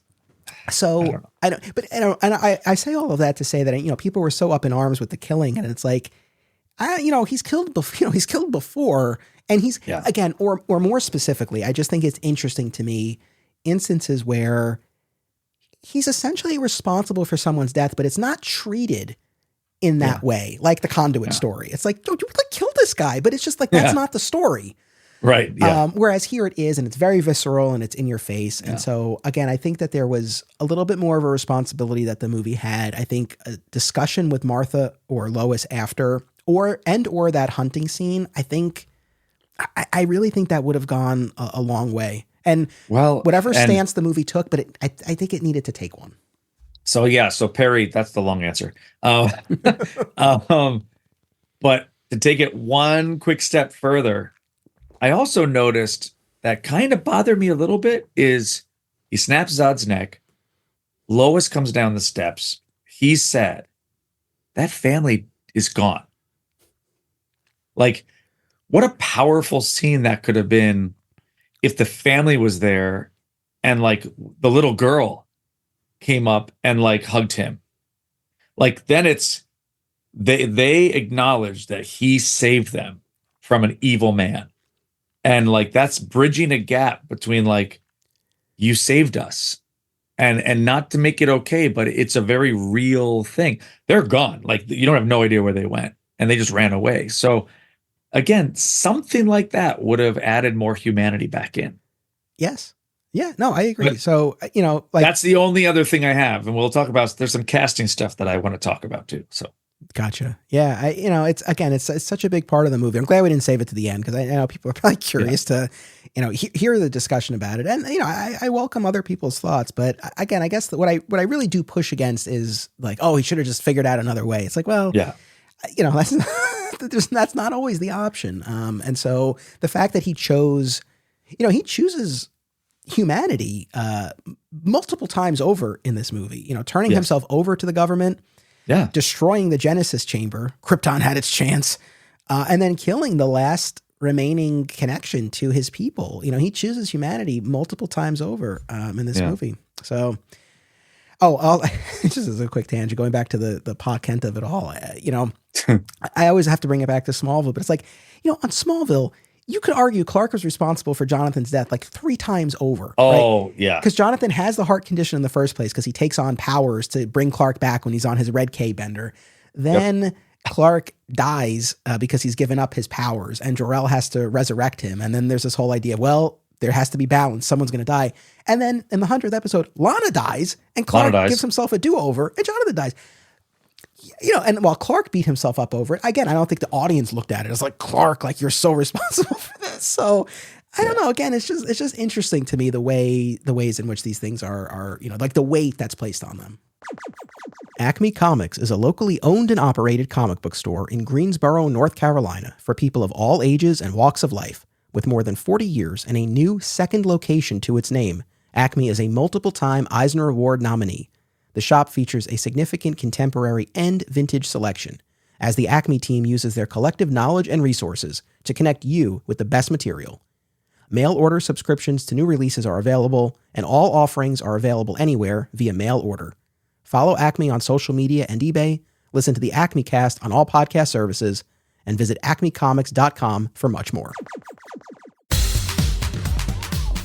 Are you a die-hard Marvel zombie who compulsively rewatches every movie and TV show you can get your hands on from the House of Ideas?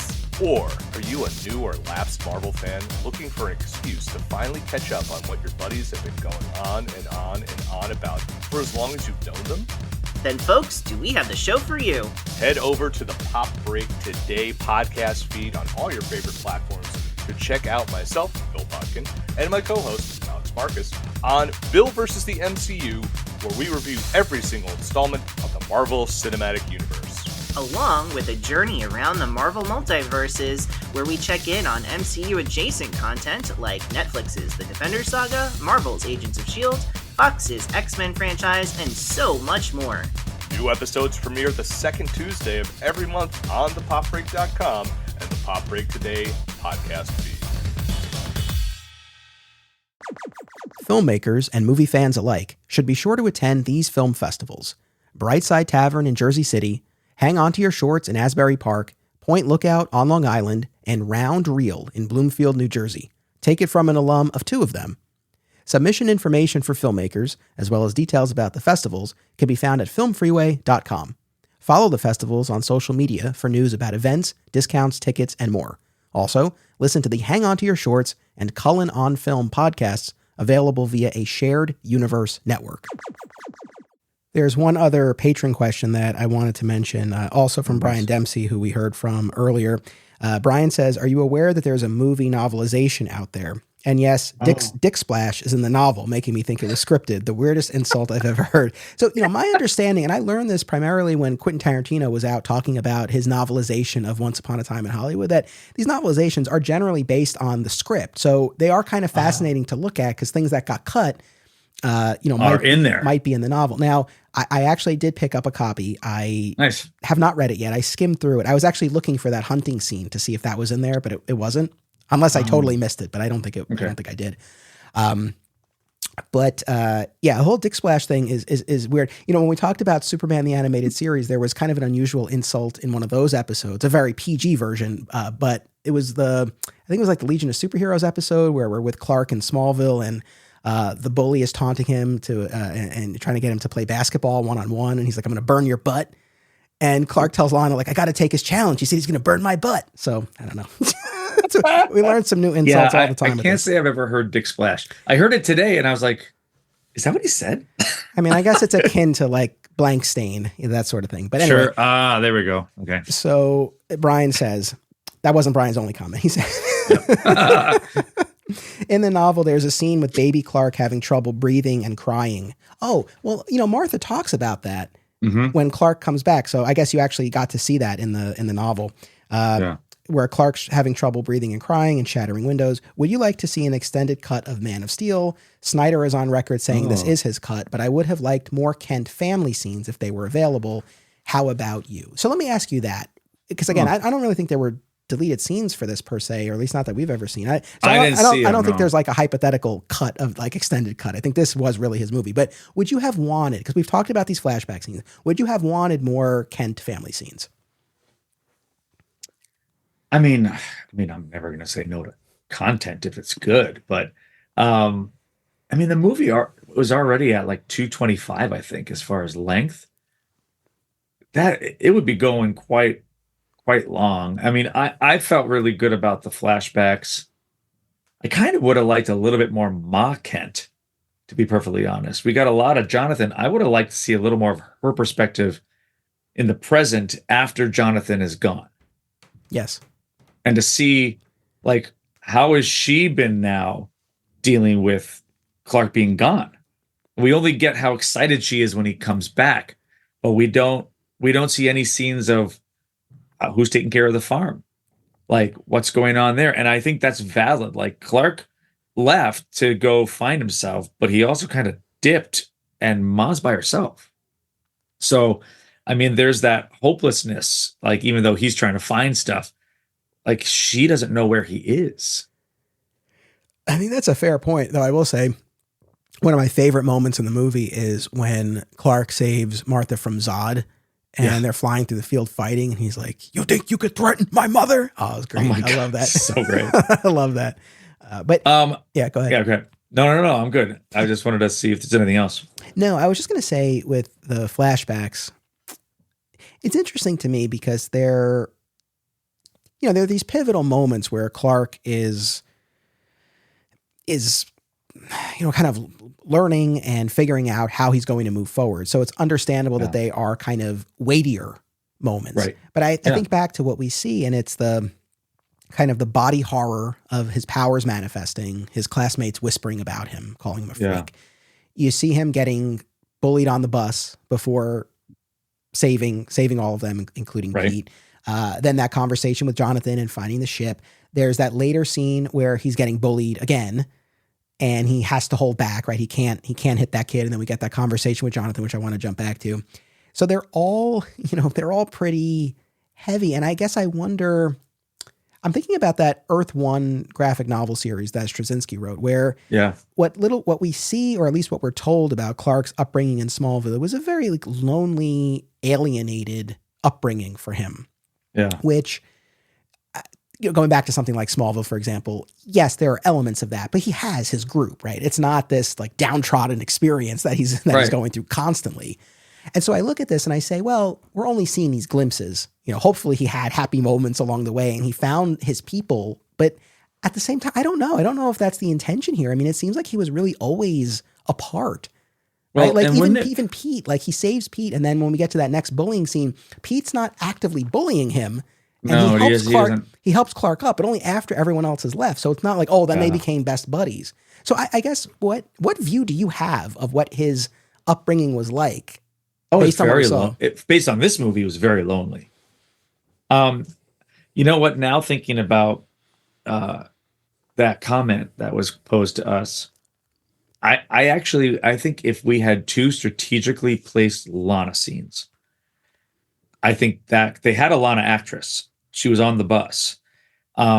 She could have stepped in or been present at that bully scene by the fence and said, "Guys, stop it." And stopped it. And then like if she helped him up and then you see them holding hands and she showed kindness, and then maybe one where they're older right before he's leaving. And she's saying, like, "Clark, you've been a loner for as long as I've known you. It's like, you need to find out who you are." And maybe like that could be a neat callback to like Lana's been in his life. She sends him out to go find out what he really needs to do next because she knows what he can do. So I don't know, maybe that. I know I would not have minded something like that. The idea, and I think this stems mostly from, it's not even like a critique of the film, but more just we love this character and the idea that the upbringing was that lonely is sad. really Yeah. sad. So it's interesting. Now, it's funny, Zach had brought this up and I hadn't thought about this either, but the placement of the final full flashback, there's that short one at the very end when Clark's talking to Martha and he's like, I wish Pa had seen this. And she's like, oh, he saw it. And you get the flashback of Clark as a kid with the red towel, like a beautiful moment. But otherwise, we have the tornado scene where Jonathan dies. And it feels like that really should be the last flashback. But then when Clark goes to the priest to talk to the priest, then we get another flashback of Clark being bullied and wanting to hit those kids and Jonathan saying, well, I know you wanted to hit them. I kind of wanted you to as well, but what would that have done? Would that have made you feel better? That, then what? Yeah. It's a great moment. It felt, I don't know. I'm curious what the choice was behind that, because when you look at the way the other flashbacks were placed, there was something that kind of triggered them. Yeah. The scene in the church, like he's deciding what he's going to do, step forward or not. But it really feels like either before or after the scene in the bar where the guy dumps the beer on him, like it feels like That would that's have where been a that should have great gone. place. Yeah. And it's weird Yeah, I because it's like agree. you see Jonathan die, and that really should be the last time you see him until that little moment at the end. It was an odd 'Cause- editing choice to put that there, I feel. Because that probably was right after that when he leaves. Right. Because he's like young Henry Cavill. There's not another actor playing him. And that would have been Pa died. I need to get out of here. But yeah, you're right. I think that would have been the most wise last flashback, except for the one they show at the end, which I love. And I really actually was surprised how much I liked the last scene in the Daily Planet. Also, when I don't know why I didn't pick this up well or remember it well, but when she says "Welcome to the planet," and then he says "Glad to be here," like that's clever. Yeah. In many ways, it's just clever, and I didn't take it as endearing the first time. I was like, all right, but now I was like, that's a good way to end. And again, like you guys are going to talk about them. I'm going to listen to these episodes. I just still think that this is the strongest of the three movies. Like, I just think this is, if I feel like that if the next two movies had this vibe, I would be in. I think there's something that happened differently that really shifted gears. And maybe if we had a solo Batman movie and then Batman Superman, that could have changed things. I never want to compare to Marvel, but man, did they do that right, where they did a single movie before they got to Avengers for each of those characters. So we had like a reason. We Right. wanted, like, I would have watched the heck out of a Ben Affleck solo movie the second movie, and then make that happen. Oh dang! Like, oh my god, I would have watched that 3 times. Yeah, man. I mean, yeah, that's what a missed opportunity. It's funny Yeah. though. Like, now I'm kind of arguing against myself because I agree that moment at the end. Welcome to the planet. Glad to be here. Yes, at the Daily Planet, but on Earth, part of the human race. Welcome And to the planet. Yeah, and even though, yeah, I mean, it might have been cool to have at least some hint, if not outright, see, some sort of relationship, romantic or otherwise, with Lana, right? Like he had a friend growing up, and it would have been cool to see him reporting, right, as he was out there on these odd jobs. But I have to take my own advice, right? Like, this movie was telling a specific story, and I think there is a sense of a man apart throughout this, and it is really at the end where he is now fully engaged, kind of in both sides of his life as both Clark and Superman. So I do have to respect that. and it's interesting. Like, I'm curious to hear your take on how the end of Man of Steel bumps up to the beginning of BVS. Like, is that a clear transition? Like, what's happening between? Is the tone the way we would have expected to start coming out of what we just watched? That's where I go back and forth now. Why I'm more mad at you because now I'm going to have to freaking watch BVS and Zack Snyder's Justice League just because I'm a freaking purist, and I'm like, you know what? I'm going to have to give the other two dang movies a chance again and watch them. Yeah, rewatch. I mean, I'll say at least as far as the very beginning of BVS, and this is what I was going to before. Yeah, the just the over the top destruction of Metropolis. Yeah, that's another tough pill to swallow in this. Again, I do think there is a level of realism if you were to have this kind of super powered battle, but I feel like even if this movie doesn't earn it, the next movie does, because opening with this from Bruce's perspective, that's and pretty awesome. Showing how that fuels his hate towards Superman, like it's great, it's so good. Is that where it starts right away? Yeah. Okay, then I'll take it back. And that is well. correct. You start with That's the Waynes. You start with the Waynes, and then it goes right into that. With and the again, see, like, wouldn't it have been great to have that Ben Affleck movie where then you're so sold? Because I was sold. Disagree with me or not, whoever's listening, but like, I still love Ben Affleck as Batman. Yeah, and Bruce Wayne. Like, and how much more clout would we have had in BVS if we had a whole movie in the same vein of Man of Steel, but just from the Dark Knight side? Yeah. That could have been so cool. I'll be honest, I feel like I probably would have wanted the solo Batman movie after his journey in BVS, because the Batman we meet at the beginning of BVS, I don't know. I like where he lands at the end of that movie, but I don't know. But either way, I think a solo Batfleck movie would have been, But I think it would be so. Well, wouldn't it have been cool? Think about like when you watch the first Iron Man movie and where that character ends up. True. Like, I want to see a damaged, messed up Batman that is growing, and then we see it at the beginning changing in BVS. That could be cool. True. Oh, yeah, we'll get right on that. I want to talk about Clark's decision to come forward. That scene with the priest and the Lois of it all, because that's kind of, I think we've talked about a lot of the beginning, most of the beginning and the end, but I think the middle piece, really, this turning point of Clark, again, discovering the scout ship, taking that flight in the ship, right, to the Arctic, and then having that discussion with Jor-El where he learns what he's about, where he comes from, dons the costume, takes that first flight, all of that, because I think it's really interesting.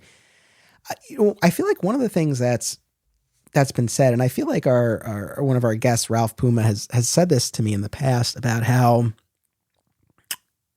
so much of this is about Clark has to make the choice to step forward, but then his hand is forced when Zod's ship arrives. Right. To me, that doesn't undermine the choice that Clark makes at all. If anything, I think it makes it more profound because now the stakes are a lot higher. I think that the arrival of Zod's ship, calling out the refugee that this planet has unknowingly been harboring all of these years, I think it accelerates Clark's need to make a choice, but it raises the stakes and it's still his choice to make. And I think the movie shows you that, especially in that scene with the priest where it's like, and again, taking away the assumptions of this, it's not a foregone conclusion Clark is going to do this. He doesn't know if he can trust humanity. He thinks he can trust Zod, but he's not positive. So there's still a choice to make. But now, because of the time that Jonathan bought him, because of that gift that his father gave him, now it's an informed choice where at least he knows the choices that are before him, right? Like, and he knows he's had that journey of self-discovery. He knows where he comes from. He knows what the potential is for what he can do in this world. Right. So I don't have any issues with that aspect of it. Yeah, I'm with you. Because if he saved Jonathan and he was public, would he have found the ship? Would he have, how much of his identity would he have already known? He'd be learning a lot on the, like, flying by the seat of his pants, so to speak. But yeah, like, I think it does a good job. I really do. The more I think about it, the more I watch it now. I'm like, okay, like, I kind of want to watch it again. I know that sounds ridiculous, but I kind of want to watch it again. I also, man, I know we talked about, we love Russell Crowe as Jor-El. I love that scene with him and Clark, that whole sequence on the ship where he's explaining everything. Yeah. And it's made well. Like, it's visually really cool.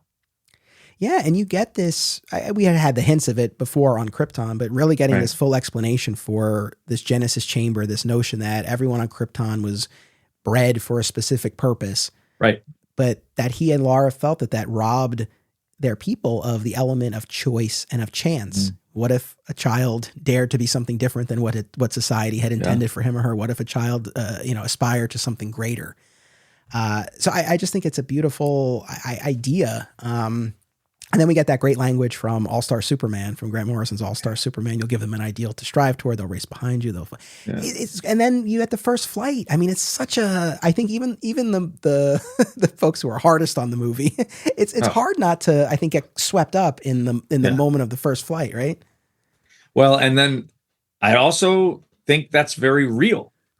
He didn't just fly well right away. Like, it kind of started with leaps and bounds and then flying through a freaking mountain and knocking half the mountain off and then getting his wings, kind of feeling how it's going to feel. And then there's that token kind of fly around Earth and look at the camera kind of motion that he comes around. I love that scene. And so looking at the flying sequences and the visual effects of that, have you seen any, there's an Unreal Engine, I think it was called. It's like a video game engine that someone created, very realistic Superman, like flying through Metropolis. There hasn't been a great video game yet to really do this, where it's just a free open, you could fly around the world and just do that and not even have to fight or talk to anybody. You just fly. Some of the sequences of him flying and also in Metropolis, man, it's gorgeous. It's like, wow, this is as real as you're going to get, people, where you're going to have a guy looking like he's flying. Nice. Oh, very cool. No, I like that. It's cool. Yeah. Yeah. So again, I wanted to talk about the Lois of it all here. So we have Amy Adams as Lois Lane. Okay, go for it. That's the one of the two things I just could not wrap my brain around. What's the other one? The other one was kind of the death and all the killing at the end. I know we've called it destruction porn and that kind of stuff, but if I was to find two things I just didn't like about what they did, I can live with it. And I still think it's a great movie. I just cannot understand the casting of Amy Adams. I can't. I don't get it. I don't like her in it. No matter how she's grown in the three, I just don't. I just don't get it. There are so many other choices I see that could have happened. Okay. I'm sorry. I tried. I don't think you're alone in that. I get it. Like, I totally get it. I think when we look at the history of Lois Lane performers we've had, I don't think she's the strongest. I think we've had better Loises, particularly on television. I think that's where we've had our best. Yes. But I think she works. And I don't know. I feel like rewatching this, I was like, oh, like I do, especially when she first shows up in Canada and she, like, I don't know. I feel like I bought her in it. But the thing is, I like Amy Adams. And I don't think she's a bad actress. I just don't particularly like her as a Lois Lane. Yeah. Okay, here, I'll give it an easier analogy. I will never say no to a donut. But there are definitely donuts I like more than others. Like, I'm still going to eat this donut. It's still good. I like it. But if you give me like a chocolate frosted with sprinkles, that's a good donut. Like, so I don't like, I'm not mad at Amy Adams. I don't think she did anything bad. I just feel like there are better choices. That's what frustrates me the most. And I don't know why the redhead thing bothers me too. I don't know why. No, I hear you. Look, you've mentioned Superman Returns a couple times, and you and I did an episode on that. And I think that's an instance where, oh God, I think we found a lot of value in that movie upon our rewatch and our discussion. Kate Bosworth as Lois Lane, probably not in that category. I think that's an instance where, in terms of just the choice, the performance, the chemistry, it just didn't achieve what it needed to. Here, I think for me, it worked well enough. I don't think it's the most effective presentation of Lois or that relationship, but it worked well enough. And there were a couple of key moments that really worked for me. I mean, one of the moments that like just really got me was when Lois and Clark are out in the desert with the military as Clark is turning himself over. And he says, thank you. For what? For believing in me. And she says, did it make much difference in the end? And he goes, it did to me. And I like that moment between, like, so there are moments between them that really do work for me. But yeah, I do get where you're coming from. And I wouldn't put this in that, in the hierarchy of the Loises, and especially of the Lois Clark chemistry. Again, I think there is chemistry, but I don't think it's what we've seen in other iterations. Well, and it's funny, and like I would chalk that up to good Henry Cavill moment, and not good Amy Adams moment, and also Kate Bosworth. I'll like, okay, that is a donut I would say no to. Like, like I don't even like her in that category. She's not strong. But yeah, like I guess it was, I guess meh is just a good vibe that I come off of. Like, I think she read the lines well, she delivered things, but I didn't feel there was I didn't get the same strength that I kind of got from an Erica Durance or even a Teri Hatcher. Like, what do you mean even a Teri? She's the best. Oh, okay. Now we're talking crazy. Well, she's the best. Come on. Oh, you've got best. You've got this Lois and Clark thing. We're gonna have a battle royale about that show sometime. Wait, who's your top Lois? Is it Erica Durance? It's Erica Durance, hands down. I mean, I would not. Again, I love Erica. And it goes Erica then Bitsy for me actually. Like, all right, that's fair. No, she is tremendous, but yeah. No, and Teri Hatcher definitely is strong for me, but like more in a romantic side of Lois and not so much the feisty, like I'm a great reporter, I'm going to kick your ass kind of Lois. All right. One thing that I really like, going back to Perry's question, would you change anything? Yeah. One huge thing I would change, and this really bothered me, especially as I was rewatching it. So the fact that Lois and Clark's first kiss is in the ruins of this just blown out metropolis. That's so not okay. So the fact that it happens then and there, the fact that she drops such a cringy line about, they say it's all downhill after your first. It's like, why would that be what you say? But here's what killed me, man, was that there were at least two other great instances where a kiss would have fit just fine. In the desert, when he says, thank you for that, it would have worked. I mean, surrounded by the military, but whatever, that could have worked. But hands down, where this should have been is when they land in Smallville, after she escapes Zod's ship on the pod, and then she's burning up and Clark has to save her, and they fall to Earth together and they land in the field, and it's this brief interlude before, you're already there. before Clark hears Zod with Martha and he has to race off. That's when you could have had it, where it would have been this little private moment, and it would have felt more appropriate. And I have to go. Yes, like, I don't want to go. I really don't want to go, but I have to go. Yeah. So that really, I mean, that bugged me. Literally, dude, they are literally standing in the ashes of people. Yeah. So again, I'm not saying this is perfect. There are things that could be, fixed. I love this. Again, it is such a well-made movie, but there's a few like, that's kind of funny. It's more like, that's a weird choice. We've mentioned this priest scene a few times, but this is an angle that I really like in this movie, where first in that scene with young Clark and Jonathan, before he's seen the ship, and he's like, why did God do this to me? And it's like, yeah, man, that's like a valid question that you would expect a kid to have, especially a kid in the Midwest, presumably going to church. Yep. Yeah. It totally makes sense.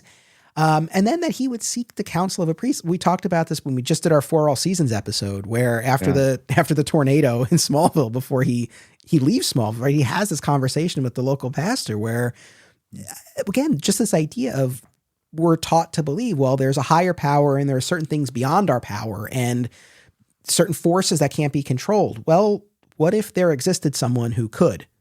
What if what you thought to be the higher power wasn't necessarily? What if there was someone else? What does that do to your beliefs? So it's like a fascinating angle. Yeah.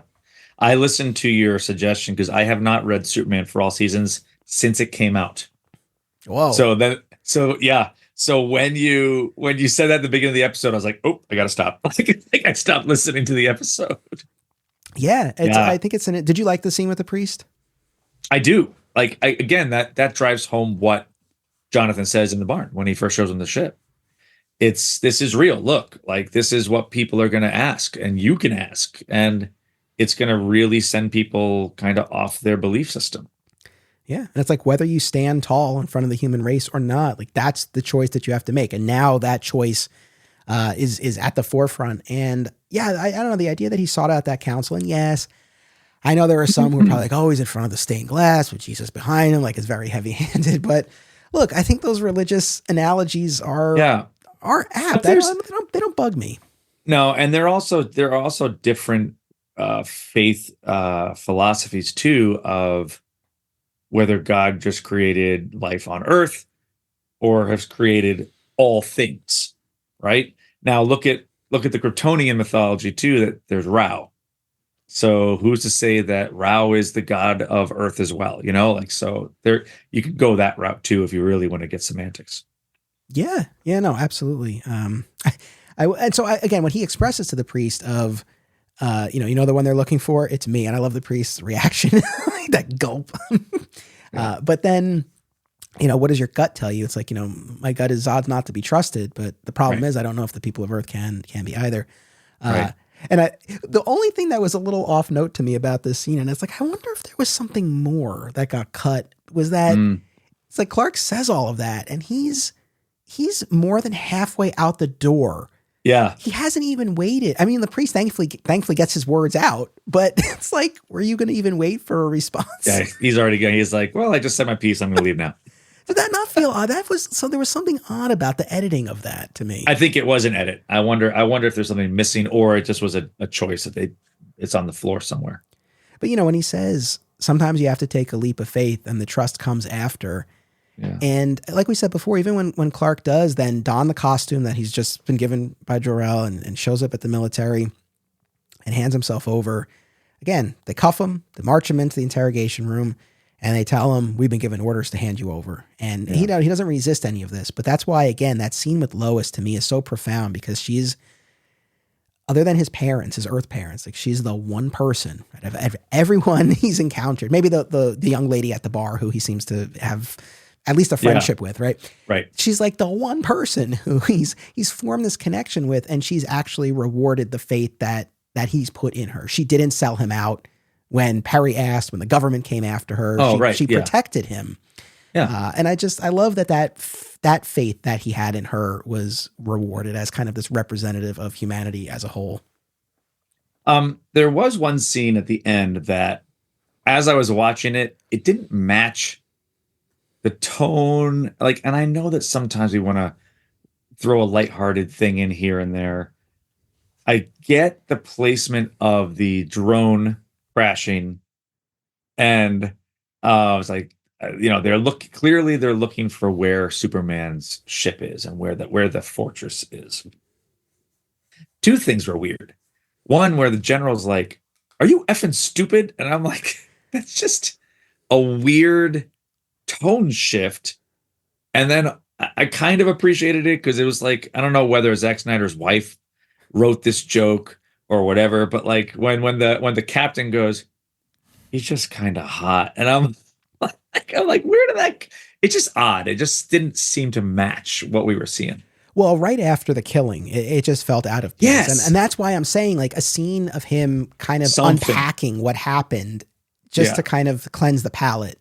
I don't think, the scene with the drone maybe was meant to be that palate cleanser, but I think it just felt jarring and his mood is too light after what we just saw. So I agree. Here's the other thing too. General Swanwick, as we learn in Justice League, is Martian Manhunter. Now, my headcanon, unless, and I don't know if Snyder has revealed what his full plans were. Maybe he was. People let me know if you know. Was he always Martian Manhunter? That's what I'm saying. My headcanon is that he took Swanwick's place later. Because if he's going through all of this, like this alien invasion, and he's not doing anything, it's like, what the hell, man? So I feel I feel they should have had like Swanwick died somehow. And then he just took his place. Yeah. Yeah. I think that's my headcanon. Now, I guess the one, as we're winding down, we've covered so much, just a few last threads to kind of jump back to, but Clark learns from Zod this business about the Codex, right? And this ability to bring back the people of Krypton. You have the genetic code, and there's the Genesis chamber and the scout ship. So now, initially, it seems like they're looking for the Codex in the ship, and then of course, Zod comes to learn after analyzing Clark's blood, it's in him, right? It was infused in him, and I mean, the first time you saw the movie, was it clear to you that that's what Jor-El was doing at the beginning? Because it was not to me. But then watching it again, I'm like, oh, clearly that's what it was. But the first time I watched it, I guess I didn't as it's breaking down and I was trying to wrap my head around like, how does that work, like scientifically? How do you just like relate? How is this just going into him? But yeah, it was clear to me that was what they meant. But what do you think about Jor-El not telling Clark about the Codex of it all? Because it's later. Well, yeah. When how was he supposed to know? Well, so that's the thing. When Clark, why did Jor-El tell him? So when Clark and Jor-El have their final chat together, Clark and AI Jor-El, of course, right, on Zod's ship. Right. And Jor-El's like, punch a hole in the wall. And Clark does. And so they're standing in the spaces, but I love that shot. Yeah. And that's when Jor-El is like, well, we wanted you to learn what it means to be human first, and you can be a bridge between our two worlds. Right. Yeah. You do wonder, well, when was he going to tell him? Like, it was just, I don't know. It was odd to me to kind of hide the ball with that. Well, and was he did we ever get a sense that Clark was called to the ship? Like, was it luck that he saw it on the news? Well, he heard he heard the military guys talking about it at the bar, I think. But you see what I mean? How did Jor-El expect him to get to that point? I think that was something that, how Perry was saying, would you change anything or add something? I think there needs to be Constantine, not Perry White. Yes, the new Perry. But yeah, there's a little bit something missing. So sometimes I do feel like there's some extra footage out there. There's another, when we're talking about Jor-El and Clark finding the ship. Did you notice, and I had never seen this before, and it bothers me there's something that doesn't have closure. When he finds the ship, did you notice the open? Oh yeah, the open pod. What the crap was that? And where's that person? I think Snyder had some plan. I don't know if it was meant to be Supergirl or somebody else, but he had some plan. But that did he? Has he said that? I'm almost positive. I don't know if he said what the plan was, but I think he's addressed it at some point. Like that wasn't an accident. All right, because I was like, where Where because we think about the other outposts, we see corpses, we see dead bodies, but I'm like, okay, should we have seen somebody? Would that have been in Man of Steel too? Like, so yeah, it was interesting to me that we didn't find closure. No, I don't disagree with that at all. Yeah. So yeah, it's like Jor-El hides the ball with the Codex. Yeah. But then I also wonder, and I'm curious to get your take on this. Clark's, when we get now to the climax of the movie where Zod has enacted his plan, we had that initial battle in Smallville, but now we have kind of on opposite ends of the earth. You've got Zod's ship and then the world engine terraforming. Right. And the two of them working in tandem. And you have Clark now working with the military. They have their plan. They're going to collide the pod with Zod's ship, and the drives are going to open up a black hole. But Clark also has to take out that world engine. I loved, again, when people say like, oh, he's not heroic in this. Lois has that moment with him where she's like, well, if they're terraforming, like, won't the atmosphere be more like Krypton's as you get closer to it? Won't you be weaker? And he's like, I can't let that stop me from trying. It's like, there he is. Like, there's our guy. He's there. He's there, guys. And I guess what bothers me when people judge the heroicness of him in this movie, it's like, hey, everybody literally just found out he can be a superhero.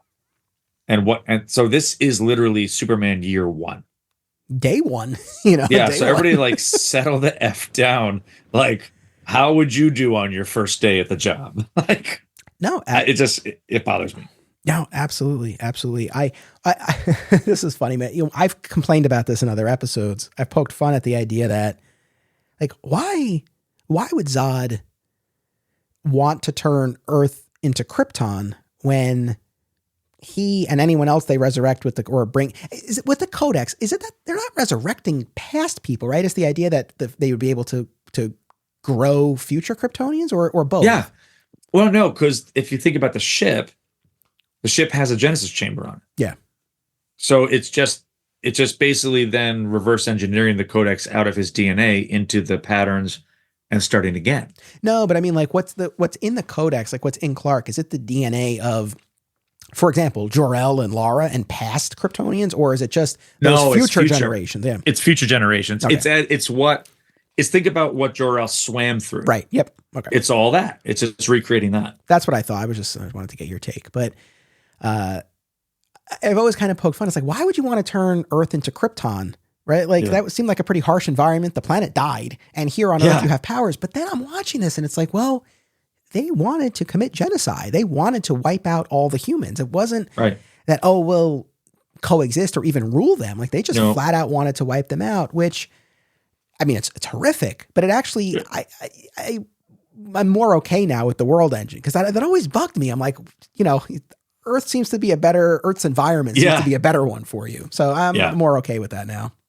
I love how we're more okay with wiping out humanity than enslaving them. Well, at least like it provides a reason though why they would be going about why this they business. use that. Yeah, I get it. That's just funny. But the biggest, I guess, with the last big Krypton thing that I wanted to ask you is, what do you think of Clark's decision? You wouldn't expect him to outright work with Zod per se with the Codex, right? You wouldn't expect that, but he goes so far as to use his heat vision to destroy that Genesis chamber with that line, Krypton had its chance. And so I'm curious, how do you feel about Clark making that unilateral decision based solely really on his experience with the Phantom Zone criminals? And how do you think Jor-El would have taken that? Oh, that's an interesting question. Well, the first half of the question is an easy to answer because he doesn't have any experience with his people. Like, he doesn't know anything of Krypton except of these criminals and soldiers, and who have only proven to be maniacal and basically terrorists, where they want to just commit genocide. But now when you go how would Jor-El feel about that? Like, I entrusted your DNA with the future of our people. I don't know. That's a good question. I didn't think of that. I like to think that Jor-El, right, whose whole motivation is allowing people to choose their fate, would be okay with his son's choice, although it's taking away the choice of the race that they're trying to bring back. But I like to think he would be on board with that. Well, and ultimately he made that choice to save like billions of people. Yeah. That was the choice. I mean, who's to say that if the Genesis Chamber was rebooted, like look at the crazy decisions the Science Council was making and all that, like Krypton, like even the non-soldier criminal Phantom Zone Kryptonians, they weren't exactly doing great to begin with. I mean, I think Clark's line of Krypton had its chance is an apt one. And also for us as fans, how many stories have we read? And we've talked about them recently on the podcast, all these new Krypton stories. Anytime you have this lost Kryptonian colony or Bottle City or anything, certainly from the Phantom Zone, but it's always a problem where it never goes well. So I they think don't Clark seem to was be right. nice people. Yeah, I think Clark was right. I think he was right in that. Yeah. I'm jumping around as we wind down here, but the bully at the bar, right, who throws the beer, who dumps the beer on him.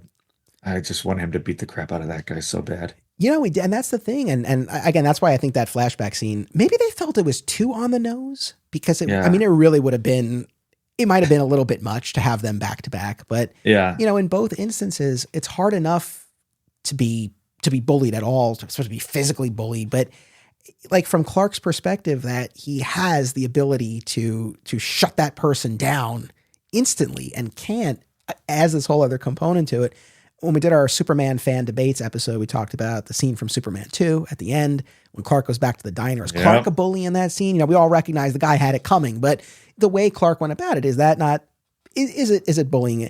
I'm curious how you feel about what Clark does here in terms of what he does to the guy's truck. I mean, I do like what he does to the guy's truck, to be honest. Like that was the way of, well, first of all, let's talk about, we know bullies are notoriously stupid people. But like two favorite moments of all of Superman history in movies and television is one, this scene, because when the guy goes to push him, he doesn't even move. Like the guy bounced off. It's very similar to the Superman and Lois diner scene. That is one of my favorite all-time scenes. Yep.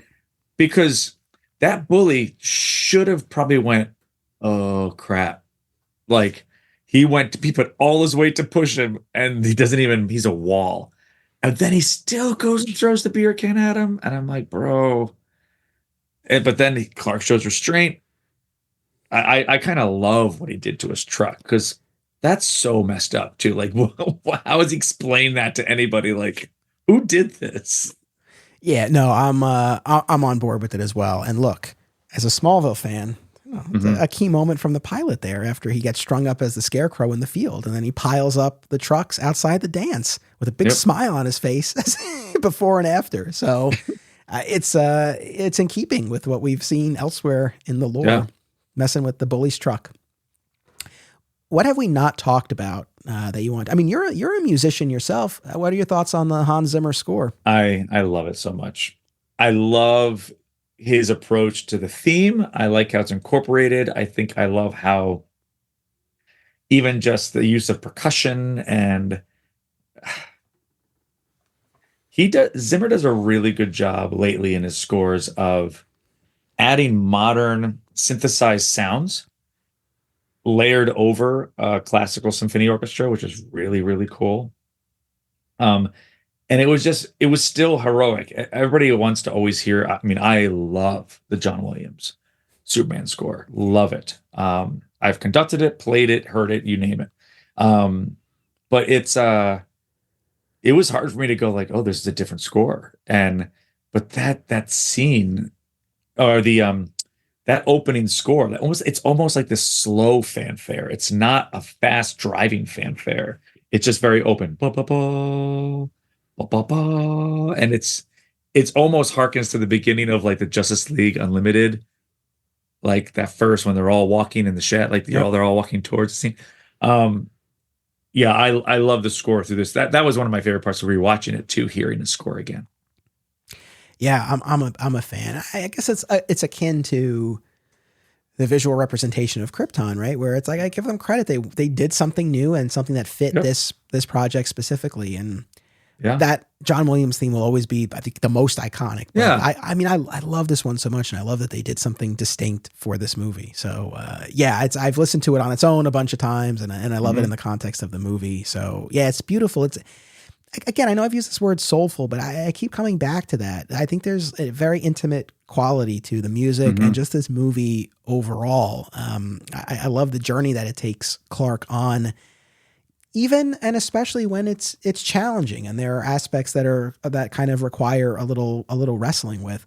For me, I like a Superman movie in particular that does take the subject matter more seriously. And I know there will be those who say, well, it took it too seriously, or it was too pretentious, or whatever you want to put on it. But I would counter, this is not a totally humorless, joyless affair. There are some lighter moments here, but it, generally speaking, yeah, it is heavier, it is weightier. But I like the seriousness with which it treats the character and the setting within which all of this is unfolding. So for me, it's like, I like a range of superhero movies, but I don't need them all to be action comedies. And so I like that this because again, I don't know. We'll talk about this more with the other movies, because I think there's a criticism that like these take themselves too seriously. Yeah. And maybe there's an argument. For me, I just look at it as they take the story and the character seriously. It's not the same as the movie taking itself too seriously. Right. And so I liked this tone. I liked the weight of it. Like I said, I had here's the thing, and I will end on this. I had an emotional response to watching this movie, like in a very profound way that I felt like, not to oversell it, but like I felt like emotionally drained when I was done watching it, but in a good way. Like I really felt like I got something out of this, and I can't say that about a lot of these. No, for me, it's when I walk out of a musical, for example. If I go to see a Broadway show, I walk out lighthearted and happy, unless you're going to see like Sweeney Todd or something like that, but there's a lightheartedness that you walk out of.